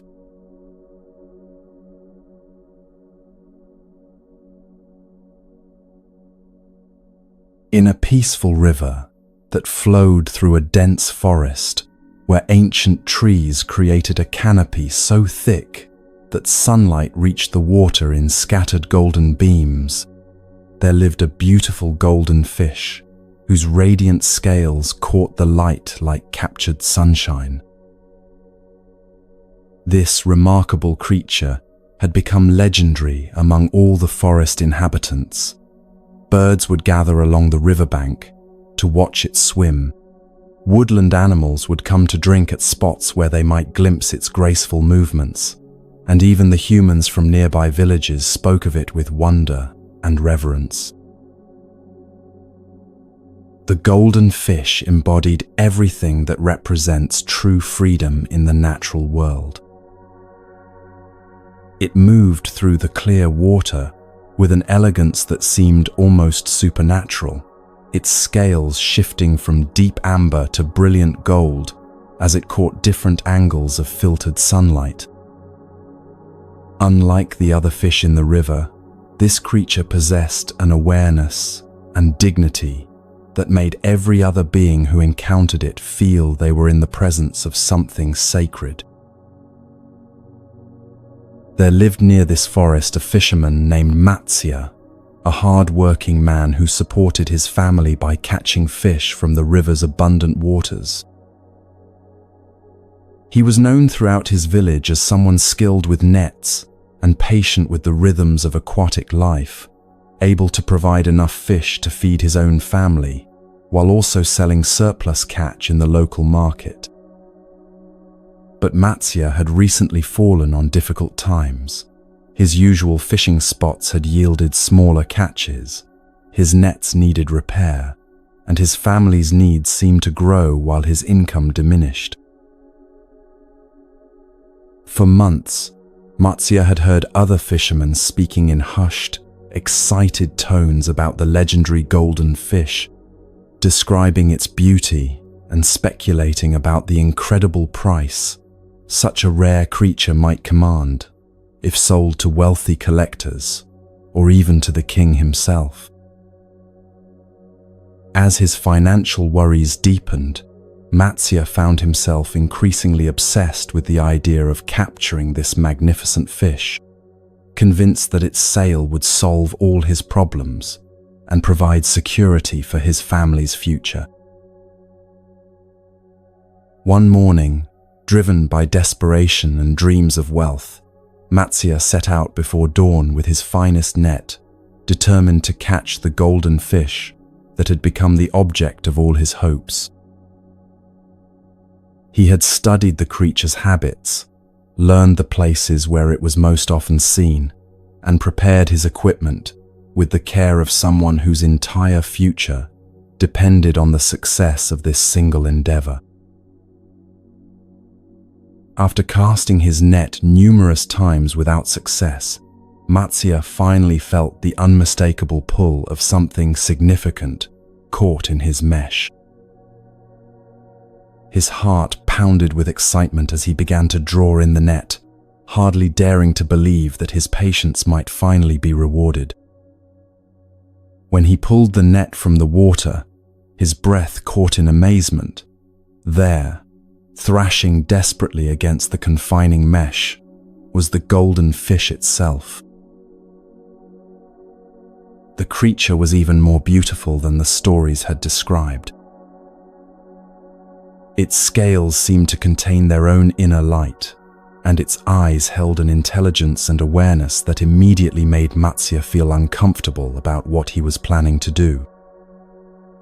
For a moment, he hesitated, struck by the fish's obvious distress and the way it seemed to be looking directly at him with what appeared to be a plea for mercy.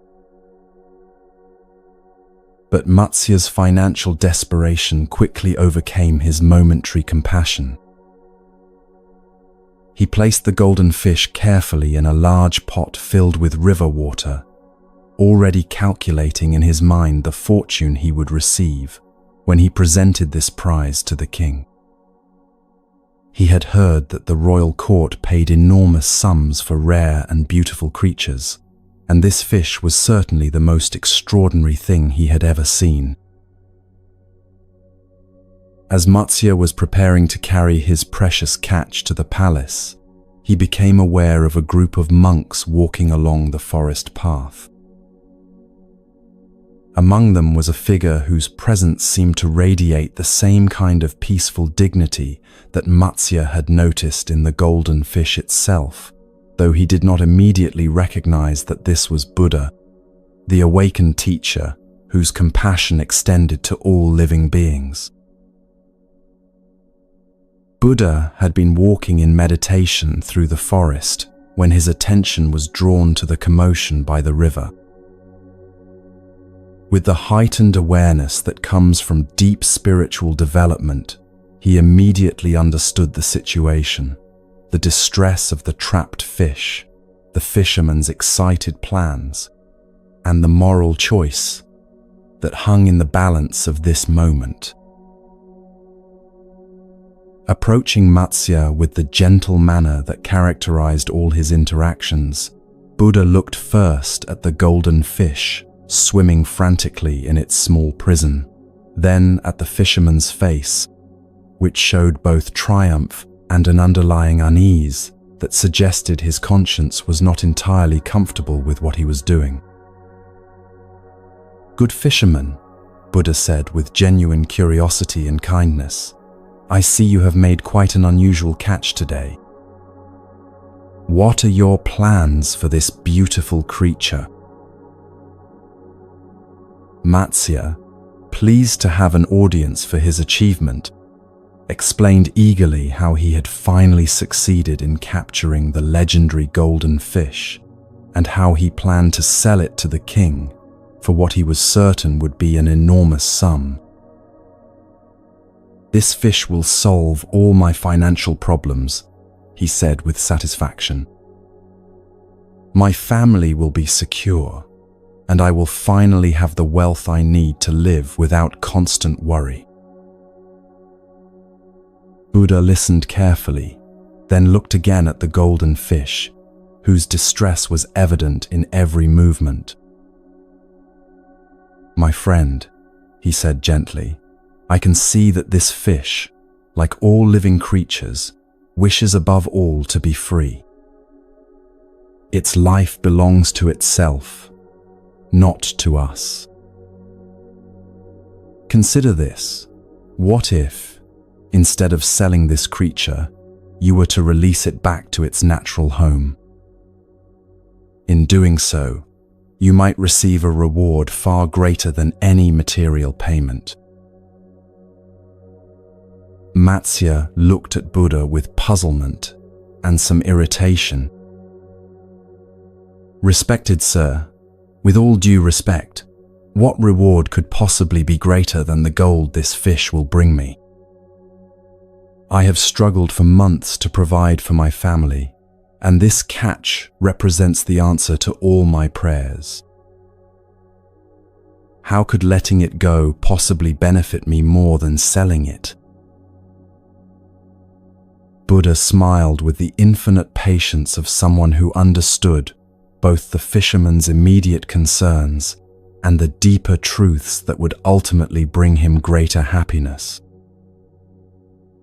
"When you release this fish," Buddha explained, "you free yourself from something far more confining than any financial difficulty. You liberate yourself from the prison of greed and attachment that keeps your heart in constant turmoil.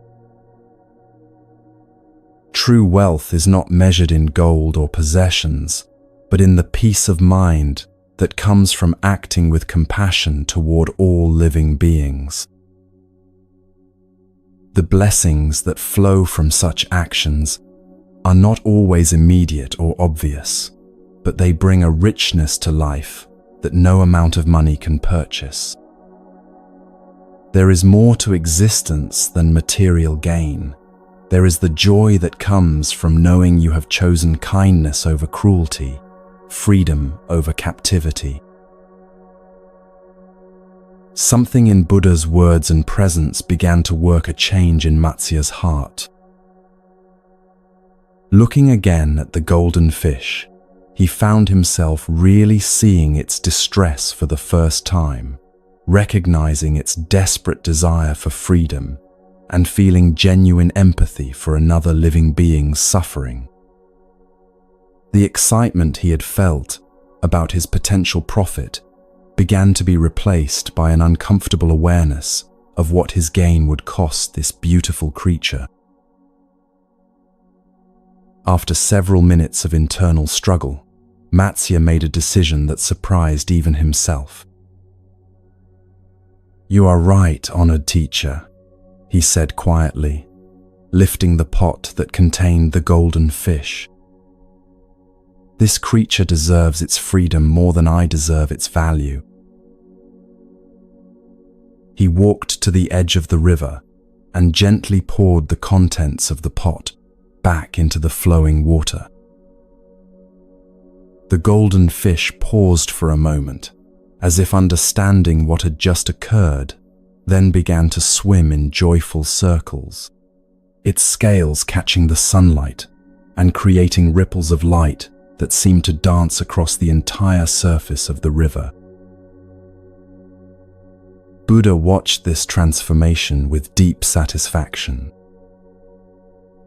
"See how the fish expresses its gratitude through pure joy," he observed.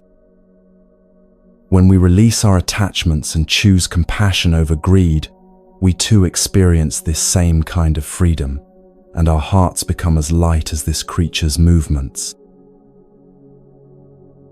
As Matsya walked home, he felt something he had not experienced in months, a profound sense of peace that seemed to emanate from the very center of his being. He had chosen compassion over profit, and while he could not yet see how this decision would affect his material circumstances, he knew with absolute certainty that he had made the right choice. In the years that followed, Matsya discovered that Buddha's promise had been fulfilled in ways he could never have anticipated. His life indeed became richer, not through the accumulation of wealth, but through the deep contentment that comes from living in harmony with one's highest values and treating all beings with the respect and compassion they deserve.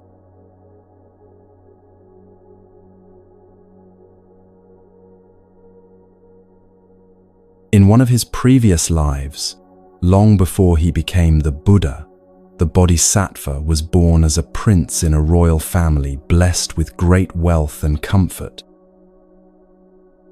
Despite living surrounded by luxury and having access to every pleasure that material abundance could provide, this prince possessed a heart so filled with compassion that he could not bear to witness the suffering of any living being without feeling compelled to help. This particular quality of universal love had manifested in the prince from earliest childhood. While other royal children played with expensive toys and competed for their parents' attention, he would spend his time caring for injured birds, feeding stray animals, and finding ways to ease the burdens of the servants who worked in the palace. His compassion extended beyond his own species to embrace all forms of life with equal tenderness and concern.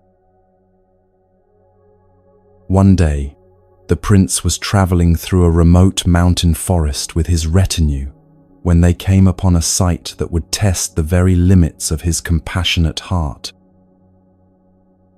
Hidden in a secluded grove, far from any human settlement, they discovered a tigress in the most desperate condition imaginable. The magnificent animal was emaciated from days of unsuccessful hunting her ribs showing clearly through her once powerful frame, and her eyes dulled by the kind of hunger that threatens life itself. What made this situation even more heartbreaking was that the tigress was not suffering alone. Beside her lay several small cubs, weak and crying from their own hunger, completely dependent on their mother for survival, yet unable to receive the nourishment they desperately needed. The mother tiger had been searching for food for many days without success, and now lacked even the strength to continue hunting for the prey that might save both her own life and the lives of her offspring. The prince's companions, seeing this dangerous predator, immediately urged him to move away quickly before the desperate animal might attack them in her hunger-driven desperation. "Your Highness," they said with urgent concern, "this creature is clearly starving and therefore extremely dangerous. We should leave this area immediately and allow nature to take its course without putting ourselves at risk." But the prince found himself unable to turn away from this scene of suffering. Looking at the tigress and her cubs, he saw not a dangerous predator to be feared, but a mother facing the same universal struggle that touches all beings, the desire to protect her young and the anguish of being unable to provide what they need to survive. In that moment, the prince felt such overwhelming compassion that the distinction between his own welfare and the welfare of these suffering creatures seemed to dissolve completely. "My friends," the prince said to his concerned followers, his voice carrying the calm certainty of someone who had suddenly seen with perfect clarity what needed to be done, "I cannot leave knowing that these innocent beings will die from hunger when I have the power to save them. Please continue on your journey and do not wait for me. I have something I must do here." Despite their protests and pleas for him to reconsider, the prince sent his retinue away and remained alone with the starving tiger family. With a heart overflowing with love and a mind completely free from fear, he approached the weakened tigress and spoke to her with the gentleness of someone addressing a beloved friend. "Noble mother," he said softly, "I can see your suffering and the suffering of your precious cubs. I cannot bear to watch you starve when I have the ability to provide what you need. Please, take my life so that you and your children may live. Let my body become the nourishment that will restore your strength and allow you to care for your young ones." What happened next demonstrated the miraculous power of perfect compassion. As the prince lay down before the tigress, offering himself completely without reservation or fear, something extraordinary occurred that touched the very heart of existence itself. The tigress, sensing the pure love and selfless intention behind this incredible gift, found herself unable to simply take what was being offered. Instead of immediately attacking, the great cat seemed to pause in recognition of the profound sacrifice being made for her and her cubs. The prince's willingness to give his life so completely, asking nothing in return except that suffering beings be relieved of their pain, created a transformation that went far beyond the immediate physical situation. Through his ultimate act of compassion, the offering of his own life for the welfare of other beings, the prince demonstrated the highest possible expression of the love that knows no boundaries between self and other. His sacrifice embodied the truth that when compassion becomes complete, when the heart opens so fully that personal survival becomes less important than the welfare of others, something sacred enters the world that has the power to transform even the most desperate circumstances. This story of the Bodhisattva's sacrifice teaches us that true love is not limited by the boundaries we normally place around our care and concern. When compassion becomes so pure that we would give everything for the welfare of another being, we discover that we have touched the very essence of what it means to be truly awake. The prince's willingness to die for a starving tigress shows us that the heart capable of such love has already transcended the ordinary fears and attachments that keep most beings trapped in the illusion of separation. In our own lives, while we may never face such an extreme test, we can remember that every act of genuine selflessness, every moment when we choose another's welfare over our own comfort, brings us closer to the boundless compassion that transforms both giver and receiver.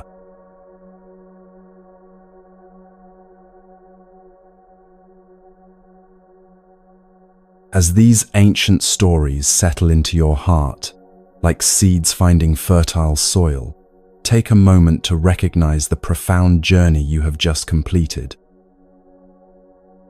Over these past 3 hours, you have walked alongside Buddha through gardens of wisdom that reveal the deepest truths about human existence and the path to lasting peace.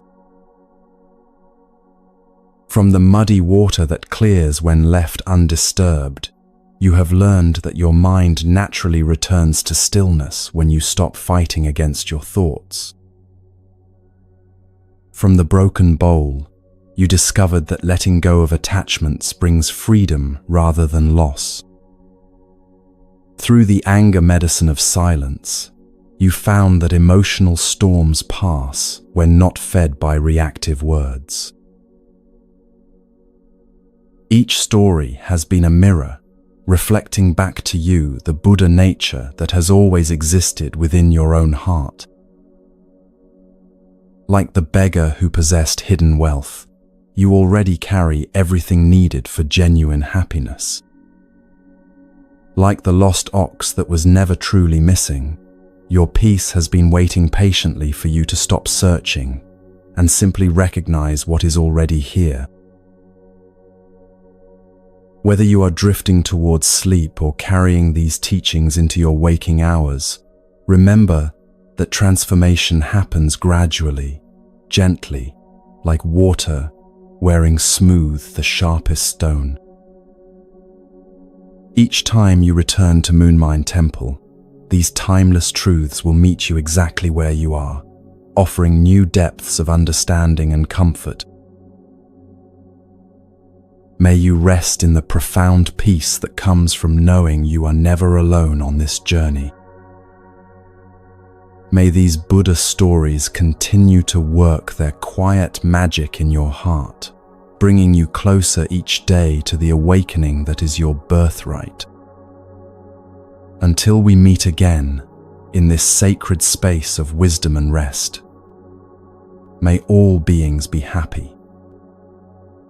May all beings be peaceful. May all beings be free.